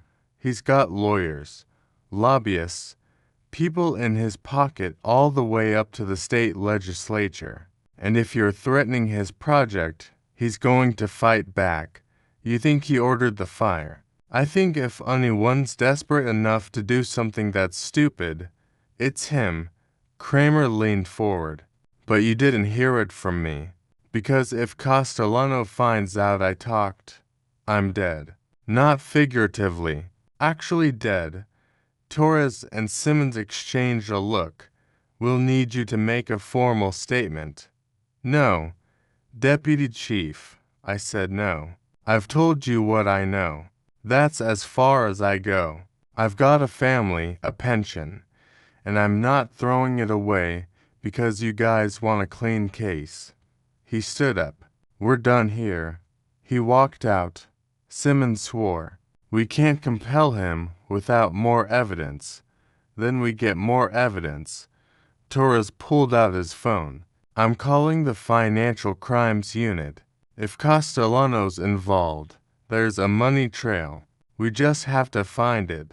That night, Evelyn sat in her apartment with the lights off and the Glock within reach. The agents were still outside. The monitoring system was still active, but she couldn't shake the feeling that something was coming. Her phone buzzed. Text from an unknown number. She opened it. A photo. Her apartment building, taken from across the street. Recent. She could see her car in the parking lot. Below the photo. Last warning. Her blood went cold. She called Torres. They're watching me. Right now. Someone's outside. Stay inside. Lock the doors. I'm sending. They just sent me a photo of my building. Taken tonight. Torres yelled something to someone in the background. Then to her. We're coming. 10 minutes. Do not leave. Do not open the door. Evelyn hung up, walked to the window, looked out at the street. The agent's car was still there, but across the street, in the shadows between two buildings, she saw movement, a figure watching. She grabbed the Glock, chambered around, kept her eyes on the shadows. The figure didn't move. Then her phone rang. Same unknown number. She answered. Who are you? Someone who's tired of waiting. The distorted voice again. Calm, almost bored. You had your chance. Now we do this the hard way. Across the street. The figure raised something. Evelyn dropped to the floor as her window exploded inward. Glass sprang across the room. Not a gunshot. A brick with something tied to it. She crawled forward, grabbed it, unwrapped the paper. Written in block letters, "You're next, outside." Tires squealed. The figure was gone. The agents burst through her door seconds later, guns drawn. Are you hurt? No. Evelyn stood up, glass crunching under her feet, and held up the brick. But they're not hiding anymore. Torres arrived with 6 agents and a forensics team. They cordoned off the street, photographed the brick, collected glass fragments, and dusted for prints they knew they wouldn't find. Evelyn sat on her couch with a blanket around her shoulders, not because she was cold, but because one of the agents had insisted Dan watch them work. We're moving you, Torres said. Tonight. Safe house. No arguments. For how long? Until we catch whoever's doing this. He crouched in front of her, meeting her eyes. Evelyn, they're not playing anymore. The brick is an escalation. Next time it might not be a brick. I'm not running. I'm not asking you to run. I'm asking you to let us do our job. We can't protect you if you're sitting in an apartment with a blown-out window and no security. She wanted to argue, wanted to tell him she had handled worse in Kandahar, in Mosul, in places where mortar fell and you just kept working. But this wasn't a war zone. This was home. And the rules were different here. Fine, she said, but I want updates every day. I want to know what you're doing to find these people. Deal. They packed her a bag clothes, toiletries, her phone charger.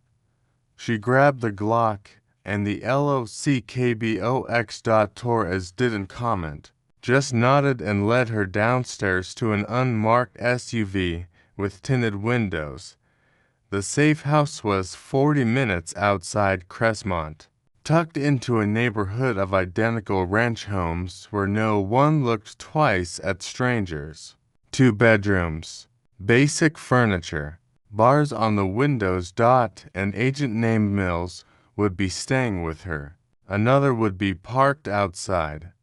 Mills was younger than Evelyn, maybe 30, with a military bearing that said prior service. She didn't make small talk, just showed Evelyn the layout, panic buttons, the reinforced door. You need anything?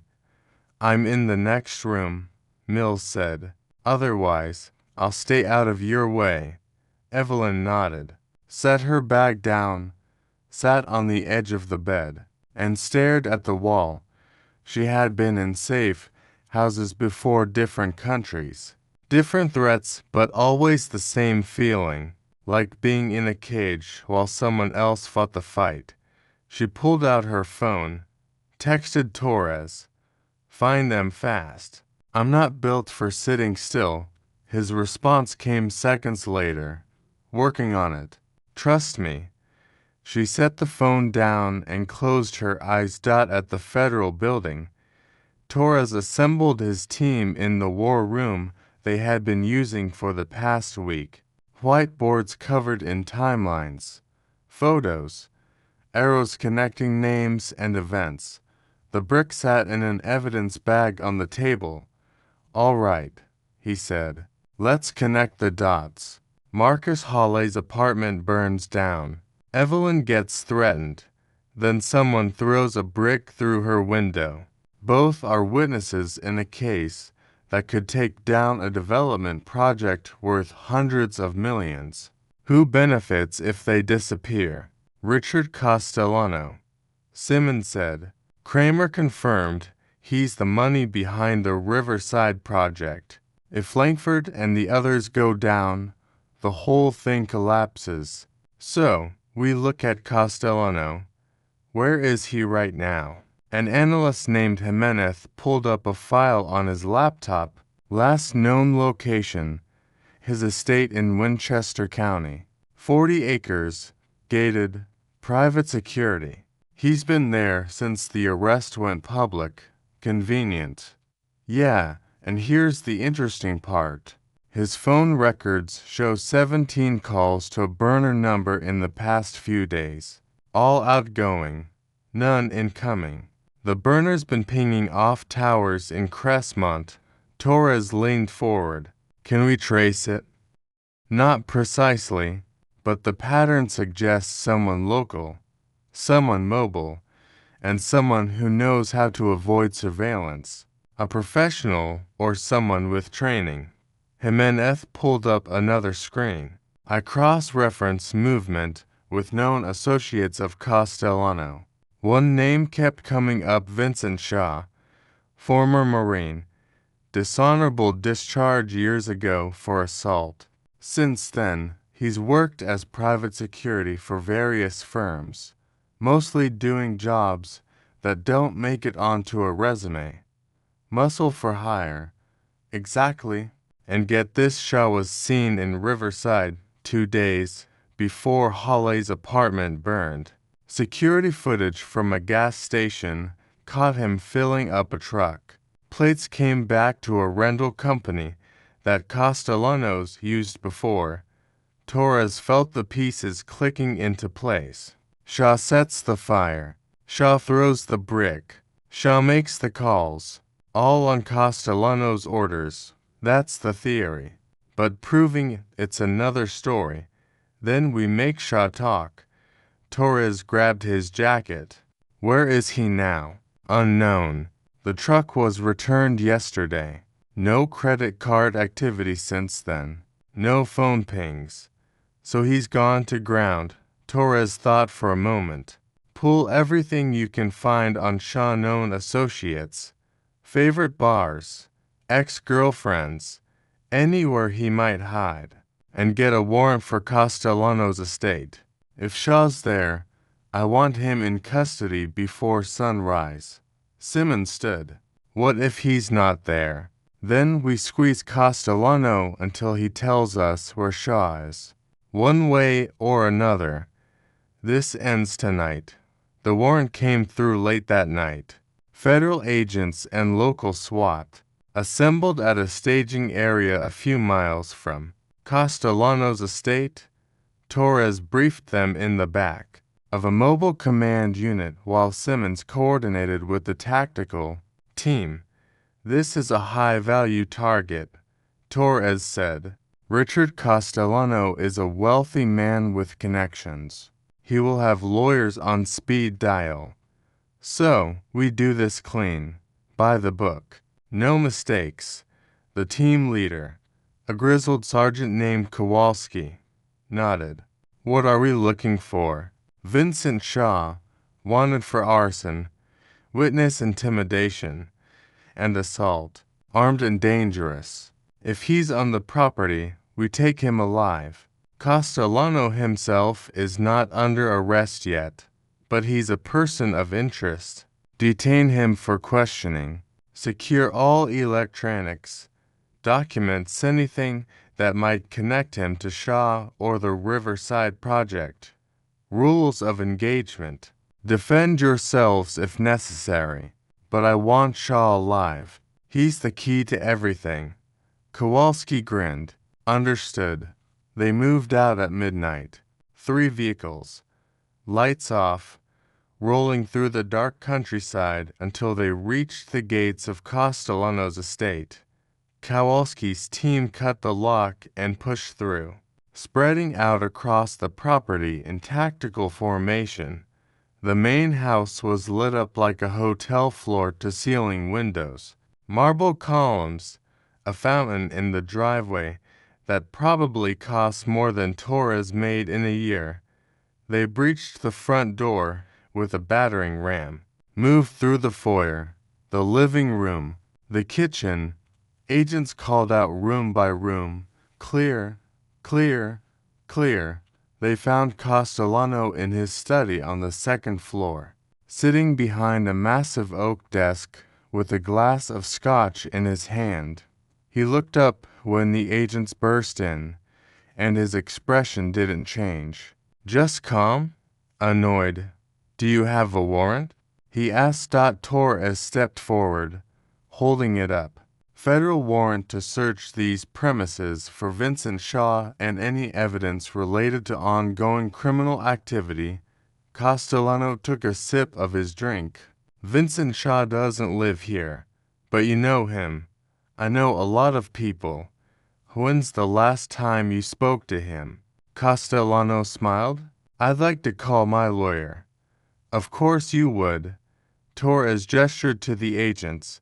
Detain him. Search everything.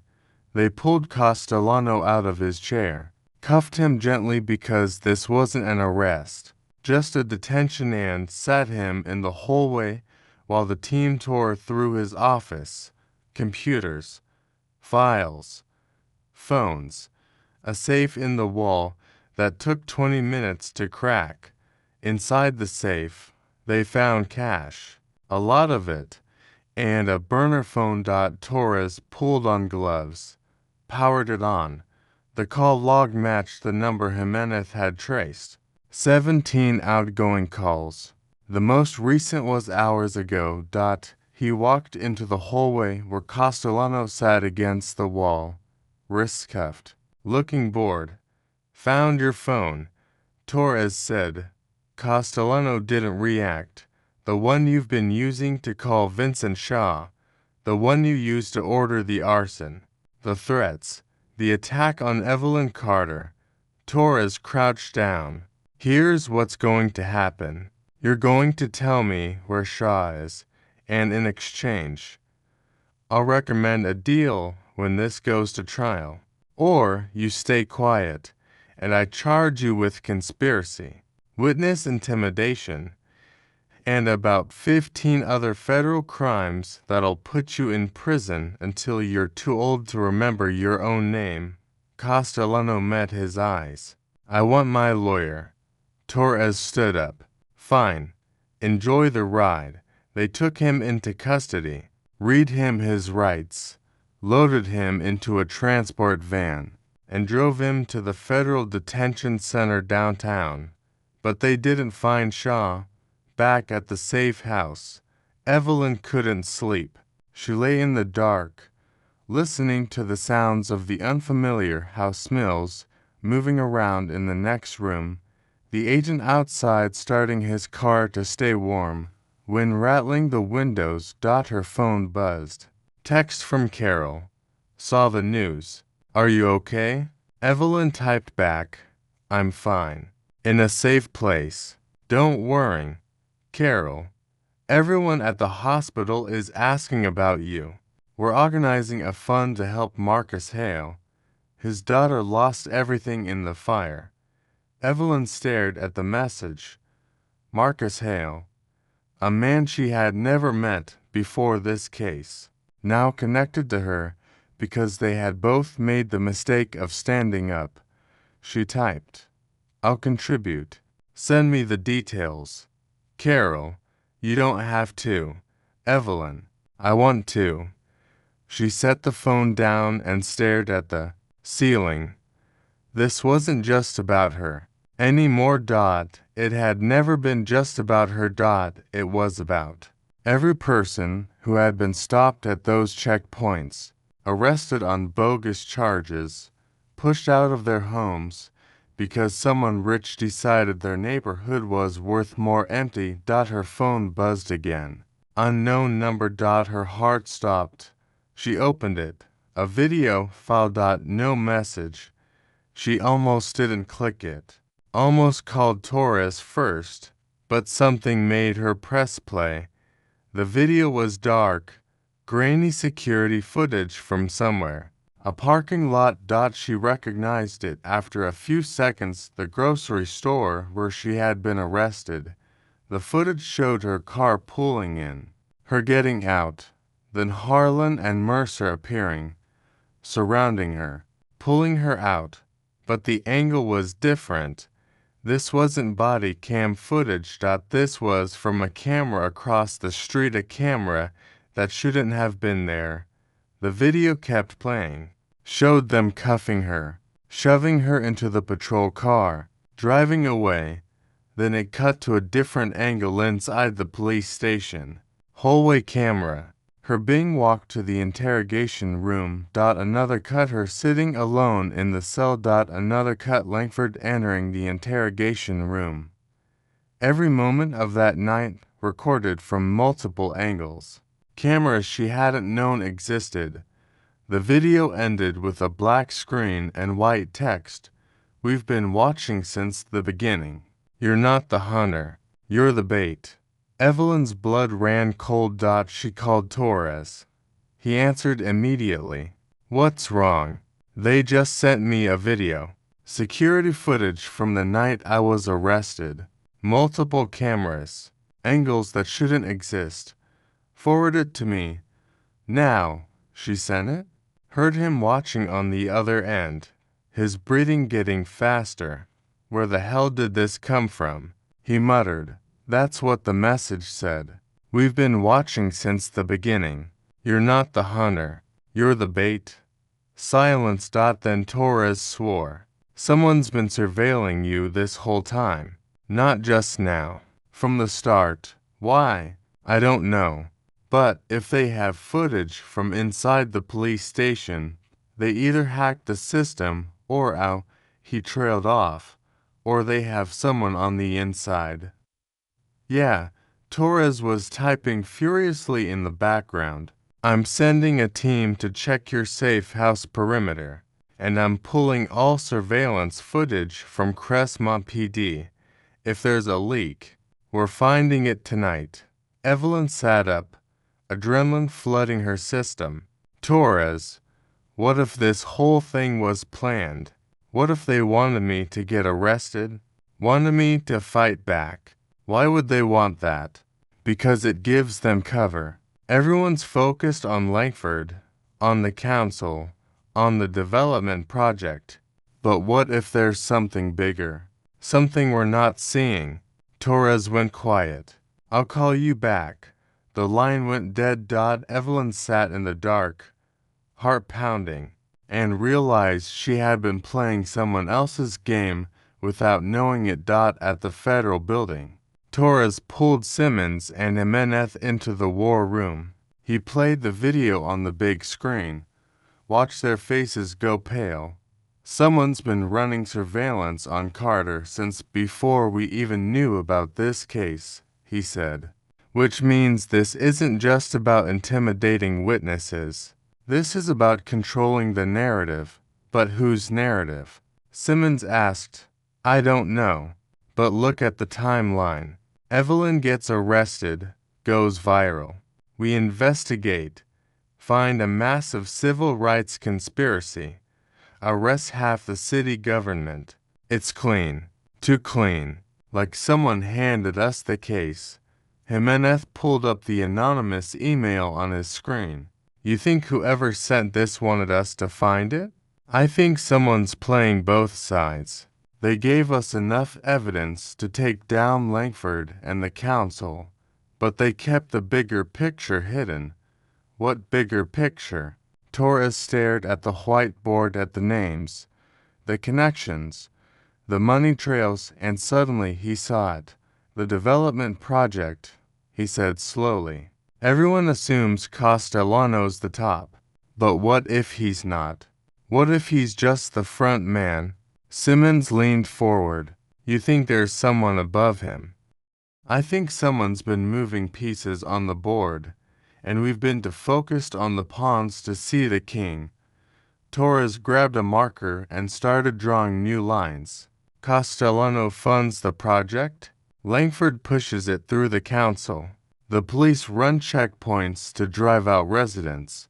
But who profits when it's all done? Jimenez pulled up property records. The development's owned by a shell company, Riverside Ventures LLC, registered in Delaware. Officers listed as. He scrolled down. This can't be right. What? The managing partner. It's listed as a trust, and the trustee is. He looked up. Deputy Chief Alan Kramer. The room went silent. Kramer. Torres said. The guy who told us about Castellano. The guy who refused to make a formal statement. He sent us after Castellano to protect himself. Simmons said. He's the real target. Torres grabbed his phone. Get me a warrant for Kramer. Everything. Bank records, property holdings, communications, and find out where he is right now. Jimenez typed frantically. Last known location, his house in Belmont Hills, but his car left 20 minutes ago, heading west on Route 7. Damn it. He's running. Torres was already moving toward the door. Get units on the road. I want him stopped before he hits the county line. Kramer's car was a silver Lexus, and he drove it like a man who knew his time was up. He took the back roads, avoiding main highways, had lights cutting through the dark as he pushed 80 on roads meant for 50. He didn't know the state police had been alerted, didn't know they had set up a roadblock miles ahead. When he saw the lights, he considered running, considered flooring it and hoping he could break through. But he had seen enough chases and badly to know how this would go. He pulled over. The troopers approached with hands on their weapons. Step out of the vehicle. Kramer got out slowly, hands visible. I know my rights. I want a lawyer. You're being detained under federal authority. Put your hands on the hood. They cuffed him. Read him his rights. Searched the car. Found a laptop, two phones, and a briefcase full of documents. Torres arrived 30 minutes later. He walked up to the patrol car where Kramer sat in the back seat staring straight ahead. You set the whole thing up, Torres said through the window. The checkpoints, the arrest, the fires, all of it. Kramer didn't respond. You used Langford as a fall guy. Let him take the heat while you stayed in the shadows. Smart. But you got sloppy when you burned Holly's apartment. And you got really sloppy when you sent that video to Evelyn. Kramer's jaw tightened. Here's what I don't understand, Torres continued. Why involve her at all? You had a good thing going. Why risk exposure? Finally, Kramer spoke. Because she wouldn't leave it alone. She kept asking questions, kept pushing. So I had Harlan stop her. Thought a night in jail would scare her off. He laughed bitterly. Turns out she's not the type to scare. No, Torres said. She's not. He opened the door. Let's go. We've got a lot to talk about. By sunrise, the case had exploded into something bigger than anyone had anticipated. Kramer's arrest made national news. His connection to the development project unraveled in real time as reporters dug through public records and found shell companies, hidden investments, and a network of corruption that stretched beyond Crestmont into neighboring counties. Langford, still in federal custody, started talking the moment he heard Kramer had been arrested. Gave up names, dates, details trying to save himself from the full weight of the charges. Castellano's lawyers tried to negotiate a deal, but Hamann wasn't interested. She had Kramer. She had the evidence. She didn't need him. Vincent Shaw turned himself in at noon, walking into the federal building with his hands up and a lawyer beside him. He refused to talk without immunity, and Torres didn't give it to him. They charged him with arson, witness intimidation, and assault. Bail was set at $2 million. He couldn't make it. At the safe house, Evelyn watched the news on a small TV in the living room. Mills sat nearby, scrolling through her phone, occasionally glancing up. "It's over," Mills said quietly. "Not yet." Evelyn's eyes stayed on the screen. "They still have to go to trial, still have to be convicted, and there's always the chance something goes wrong. You don't trust the system." Evelyn looked at her. "I trust that the system works when people force it to work, but it doesn't fix itself." Her phone rang. "Torres, we got him," he said when she answered. "Kramer, he's in custody? Talking. It's done." Evelyn closed her eyes. "What happens now?" "Now you come home. We've secured your apartment, replaced the window, and we've got round-the-clock protection until the trial. But the immediate threat is over. And after the trial,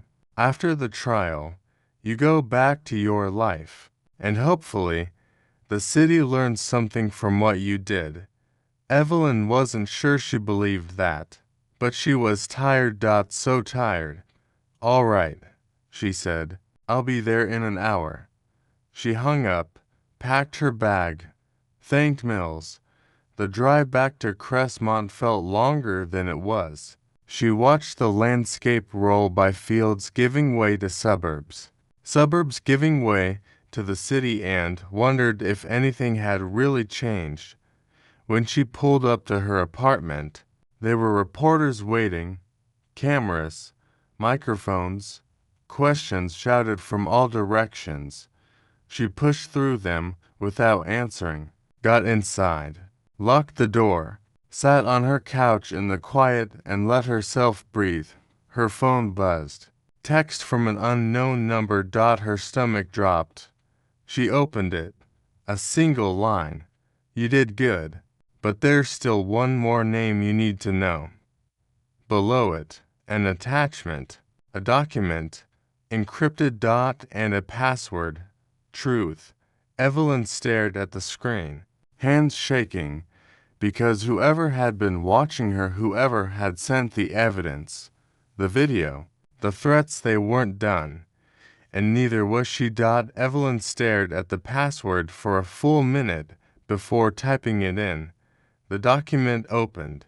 A PDF. Dozens of pages of scanned bank records, wire transfers, email screenshots, and legal filings.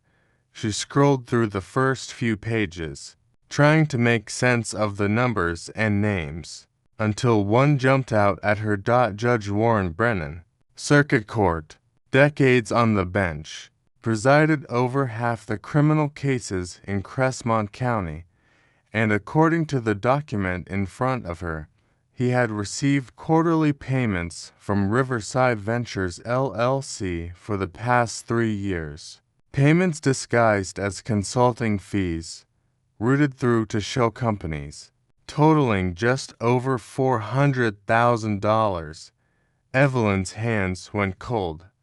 She kept reading. Found emails between Brennan and Kramer discussing case outcomes. sentencing recommendations. Defendants who needed to be handled appropriately found transcripts of closed-door meetings where Brennan had dismissed charges against developers, approved permits that should have been denied, and fast-tracked eviction proceedings in Riverside. The system hadn't just failed, it had been bought. She grabbed her phone and called Torres. He answered on the first ring, sounding tired. "Evelyn, if this is about coming back to the safe house, I just got another message from whoever's been feeding us information." His exhaustion vanished. "What kind of message? An encrypted file? Bank records? Emails evidence that Judge Warren Brennan has been taking payments from the development project for 3 years. He's been fixing cases, dismissing charges, clearing the legal path for everything Kramer and Langford were doing." Silence. "Then, send it to me. Now." She forwarded the file, heard him opening it on the other end, the click of his mouse, the sharp intake of breath. "This is real," he said quietly. "I know.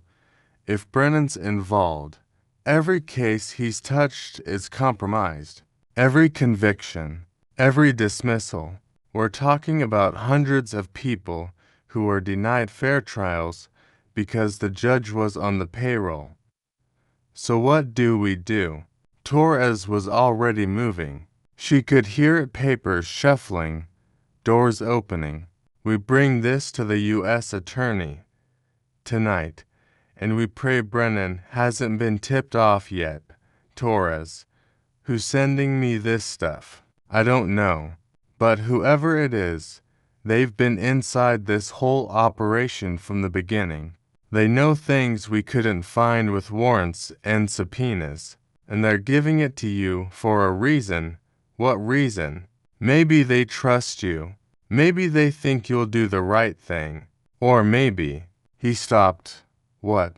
"Maybe they want you to be the face of this, the person who brought it all down. Because if this goes public, it's not just a corruption case anymore. It's a reckoning." Evelyn looked out her window at the street below, quiet and dark. "I didn't ask for this. Asterisk, I know. But you're in it now, and we need you to see it through." She closed her eyes, thought about Marcus Hale losing his home, about Sandro Coy and Luis Herrera and all the others whose names she didn't even know. "All right," she said. "I'm in." Patricia Hammond looked like she had aged years in the hours since Torres had called her at home. She sat in her office at the federal building in the middle of the night, reading through the document for the third time, her face tight with anger. "Brennan," she said finally. "Warren Brennan. I've argued cases in front of him. I've had drinks with him at bar association events. And the whole time he was selling verdicts to the highest bidder." "We need to move fast," Torres said.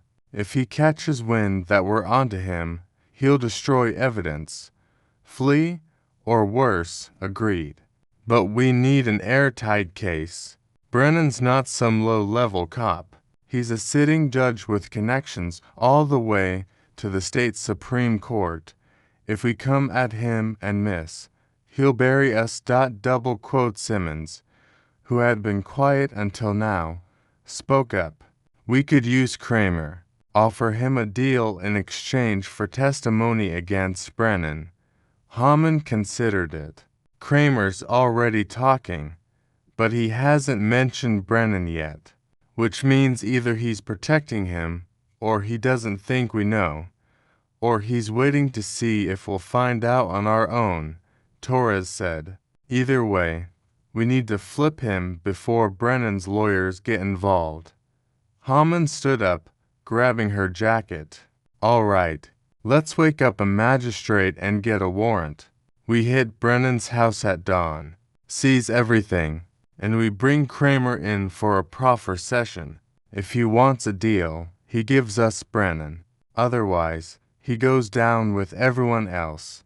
They arrested Brennan at dawn, just as he was leaving for his morning run. Federal agents surrounded his house, a colonial in an expensive suburb with a 3-car garage and a lawn that looked like it had been cut with scissors. He came to the door in running shorts and a t-shirt, coffee mug still in his hand. Judge Brennan, Torres said, holding up his badge. "We have a warrant for your arrest." Brennan's face went pale. "On what charges?" "Conspiracy to commit fraud, bribery, obstruction of justice, and deprivation of rights under color of law." Torres nodded to the agents behind him. "You can get dressed, but we're coming inside with you." Brennan set down his coffee carefully, like he was afraid his hands might shake and spill it. "I want my attorney. You'll get one at the detention center." They walked him inside, let him change under supervision, and cuffed him in his own foyer. His wife stood at the top of the stairs in a bathrobe, staring down at the scene like she couldn't process what was happening. "Warren." Her voice cracked. "What's going on?" "Call Richard," Brennan said quietly. "Tell him I need a lawyer." Now, Richard as in Richard Castellano. Even now, even caught, he was still connected to the same network. Torres led Brennan out to the waiting car. Reporters were already gathering on the street. Someone had tipped them off. Or, they just monitored the federal scanner. Cameras flashed. Questions flew. "Judge Brennan, did you take bribes? Is it true you fix cases for developers? How long has this been going on?" Brennan kept his head down, saying nothing. Torres put him in the car and drove away, watching the judge's house disappear in the rearview mirror. At the federal detention center, they put Brennan in an interrogation room and let him sit for 2 hours. Standard procedure. Let him think. Let the reality sink in. When Hammond finally walked in with Torres and a court stenographer, Brennan looked smaller than he had that morning. Older, tired. "Judge Brennan," Hammond said, sitting down across from him, "your attorney's been notified. He's on his way. But before he gets here, I want to make something very clear. We have bank records showing payments from Riverside Ventures LLC to accounts you control. We have emails between you and Deputy Chief Kramer discussing case outcomes. We have testimony from defendants who were pressured into plea deals in your courtroom. This isn't a negotiation. This is me telling you how bad it is." Brennan stared at the table. "I want to wait for my lawyer. That's your right. But here's what's going to happen. Your lawyer's going to tell you to stay quiet. And you will. And then we'll charge you with every crime we can prove, and you'll spend the rest of your life in federal prison." She leaned forward. "Or you cooperate. You tell us who else was involved, how high this goes, and maybe we talk about a deal." Brennan looked up, eyes red. "What kind of deal?" "That depends on what you give us. But I can tell you this right now. You're the biggest fish we've caught. If there's someone bigger, someone we don't know about, and you help us get them, that counts for something." Brennan's hands were shaking. "There's no one bigger. Kramer ran the operation. Castellano funded it. Langford pushed it through the council. I made sure the legal side didn't interfere. For $400,000. It wasn't supposed to be like this." His voice broke. "It started small. A favor here, a ruling there. Then it snowballed. And by the time I realized how deep I was, I couldn't get out." Torres spoke for the first time. How many cases did you fix? Brennan closed his eyes. I don't know. Dozens? Maybe more. How many innocent people did you send to jail? I don't know. How many guilty people did you let walk? I don't know. Haman let the silence sit. Then she said, Here's what you're going to do. You're going to give us a list every case you touched, every ruling you influenced, every person you helped or hurt because of this. And then you're going to testify, grand jury, trial, whatever we need. And in exchange, we'll recommend a reduced sentence. You'll still go to prison, but maybe you don't die there. Brennan looked at her, looked at Torres, looked at the stenographer, fingers poised over the keys, waiting. Okay, he whispered. Okay. The news broke at noon. Federal agents had arrested a sitting judge on corruption charges. The story spread like fire through dry grass. Every news outlet picked it up: CNN, MSNBC, Fox. Local stations interrupted programming with breaking news alerts. At Franklin Memorial, nurses gathered around the TV in the break room again, watching Brennan's mugshot flash across the screen. A judge, someone said. They bought a judge. Carol shook her head. How many people got screwed because of him? How many went to jail for nothing? Lisa pulled up an article on her phone. Says here the federal government is reviewing every case Brennan presided over in the last 5 years. That's thousands of cases. Good. Everyone who got railroaded deserves another shot. Roger Peets walked by, saw what they were watching, and kept going without a word. No one called after him this time. He had become irrelevant. Evelyn watched the news from her apartment, where she had been effectively grounded by Torres until the threat assessment cleared. Mills was gone, replaced by a rotation of agents who checked in every few hours but mostly left her alone. Her phone rang constantly. Reporters, producers, someone from a podcast wanting an interview. She ignored all of them. Then Carol called. Hey, Evelyn said, answering. Hey yourself. You doing okay? Define okay. Carol laughed. Fair. Listen, we're having a thing tomorrow night at Marcus Hawley's sister's place. Just the people who've been affected by all this. A chance to meet, talk, figure out what comes next. You should come. I don't know if that's a good idea. Why not? You're part of this. You started it. I didn't start anything. I just asked a question. Yeah, and look what happened. Carol's voice softened. Evelyn, these people want to thank you. They want to meet the woman who stood up when everyone else was getting knocked down. You don't have to give a speech or anything. Just show up. Evelyn thought about it. About Marcus Hale, who had lost his home. About Sandro Coy and Luis Herrera and all the others whose names she didn't even know. All right, she said. I'll be there. The gathering was in a modest house in Riverside, packed with people sitting on couches, folding chairs, the floor.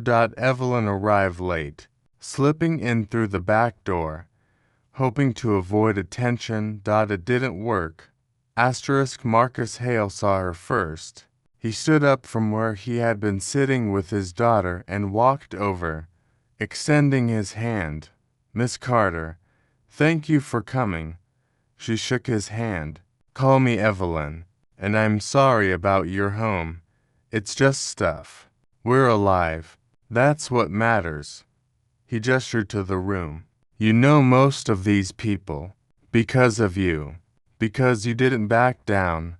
Evelyn looked around, saw faces she recognized from the news, from court records Torres had shown her. People who had been arrested, charged, convicted all, because they had been in the wrong neighborhood at the wrong time. Sandra Okoye approached next, a teacher in her 40s with kind eyes and a firm handshake. I got stopped 4 times, she said. 4 times in 3 months. Each time they searched my car, ran my license, treated me like a criminal, and each time I wondered if I'd done something wrong just by existing. She smiled. Then I saw you on the news, saw you stand up, and I thought, if she can do it, maybe I can too. Luis Herrera was next, then others, each with a story, each with scars the system had left, and each one thanking her. Evelyn didn't know what to say.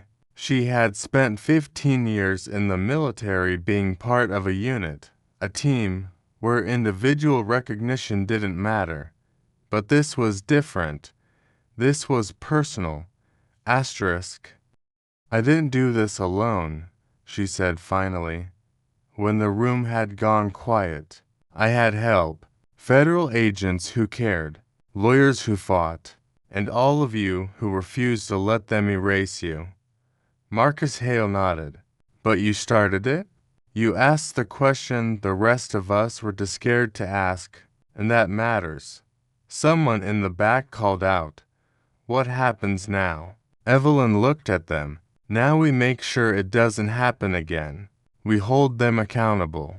We demand better. And we don't stop until the system works for everyone, not just the people with power. Applause. Not loud. Not dramatic. Just steady. The sound of people who had been beaten down finally standing back up. The trials began months later. Langford went first. His defense tried to argue he had been manipulated by Kramer, that he had no idea the extent of the corruption. The jury didn't buy it. They convicted him on all counts: conspiracy, wire fraud, deprivation of civil rights. He was sentenced to 12 years in federal prison. Harlan and Mercer took plea deals, 5 years each with 3 suspended. They would be out in 2 if they behaved. It wasn't enough. But Haman had explained it was the best they could do without bogging down the system with endless trials. Castellano's trial lasted 3 weeks. His lawyers fought hard, brought in expert witnesses, tried to discredit the evidence, but the jury saw through it. Guilty on all counts, 15 years. Vincent Shaw got 8 years for arson and witness intimidation. No parole. Kramer, who had cooperated extensively, got 10 years with the possibility of early release if he continued to assist in related investigations. And Judge Warren Brennan, the man who had presided over so many lives from behind a bench, who traded justice for money, got 18 years. The courtroom was packed when the sentence came down. Former defendants he had wronged sat in the gallery watching him get led away in handcuffs, and some of them cried, not from sadness, from relief. Evelyn testified at 3 of the trials. Each time defense attorneys tried to rattle her, questioned her motives, suggested she had orchestrated the whole thing for attention. Each time she stayed calm, answered every question, told the truth. And each time the jury believed her. After Brennan's sentencing, Torres met her outside the courthouse. That's the last one, he said. You're officially done. What about the appeals? Those will take years, and you won't need to be involved. We've got everything we need. Evelyn looked up at the courthouse steps where reporters were still interviewing people, cameras still rolling. It doesn't feel done. It never does. But you did your part. More than your part. He handed her an envelope. This is from the Attorney General. Official commendation for your assistance in the investigation. It's not much, but it's something. She opened it. Read the letter inside. Formal, bureaucratic, but sincere. Thank you, she said. No, Torres said, extending his hand. Thank you. What you did standing up like that, refusing to back down, it reminded a lot of people why we do this job, including me. She shook his hand. What happens to Riverside now? The development project's dead. Properties are being returned to their original owners. The city's implementing new oversight for police checkpoints, and there's talk of a civilian review board. He smiled. Things are changing. Slowly, but they're changing. Good. She walked away from the courthouse through the crowd of reporters who still shouted questions and got into her car. Drove home through streets that looked the same but felt different. Months later, Evelyn stood in front of a classroom at Crestmont Community College. 23 students sat in front of her. Adults, mostly, returning to school after years in the workforce. The course was called Civic Engagement and Social Justice. She had been asked to guest lecture. My name is Evelyn Carter, she began, and I'm here to talk about what happens when ordinary people decide they're done being quiet. She told them about the checkpoint, about the arrest, about the choice she had made to ask one simple question instead of just complying. I'm not a hero, she said. I'm a nurse who got tired of watching people get stepped on. But here's what I learned. The system doesn't fix itself. It only changes when people force it to change. When they refuse to accept that power means the rules don't apply. A student in the front row raised her hand. But you had federal credentials. You had connections. What about people who don't? Evelyn nodded. You're right. I had resources most people don't have. And that's exactly why I use them. Because if the system only protects people with power, then it's broken. Real justice means everyone gets the same protection. Everyone gets heard. And the only way we get there is by standing up for the people who can't stand up for themselves. Another student asked, Do you regret it? Everything you went through. Evelyn thought about the threats. The brick through her window, the sleepless nights, the constant fear. No, she said, because staying silent would have meant letting them win. And I've never been good at losing. The class laughed. She continued for another hour, answering questions, sharing stories, watching these students, people who had lived through their own injustices, start to believe they could make a difference. When the lecture ended, several students stayed behind to talk. One woman, maybe 50, with tired eyes and calloused hands, approached her. I was stopped at one of those checkpoints, she said quietly. Years ago, they searched my car, found nothing, but they arrested me anyway for some made-up charge. I lost my job because I couldn't make bail. Lost my apartment. Spent months getting back on my feet. She paused. My case was dismissed by Judge Brennan. I always wondered why. Now I know. Evelyn met her eyes. I'm sorry that happened to you. Don't be sorry. Just keep doing what you're doing. Keep telling people they don't have to take it. The woman smiled. You changed my life. You changed a lot of lives. That night, Evelyn sat on her couch with a cup of tea, staring at her phone. The unknown number that had sent her the encrypted files, the videos, the final document about Brennan. It had never contacted her again. She had asked Torres to investigate it. He tried. But whoever it was had covered their tracks too well. That ghost in the machine. Watching, waiting, gone. part of her wanted to know who they were, why they had chosen her, what their end game had been.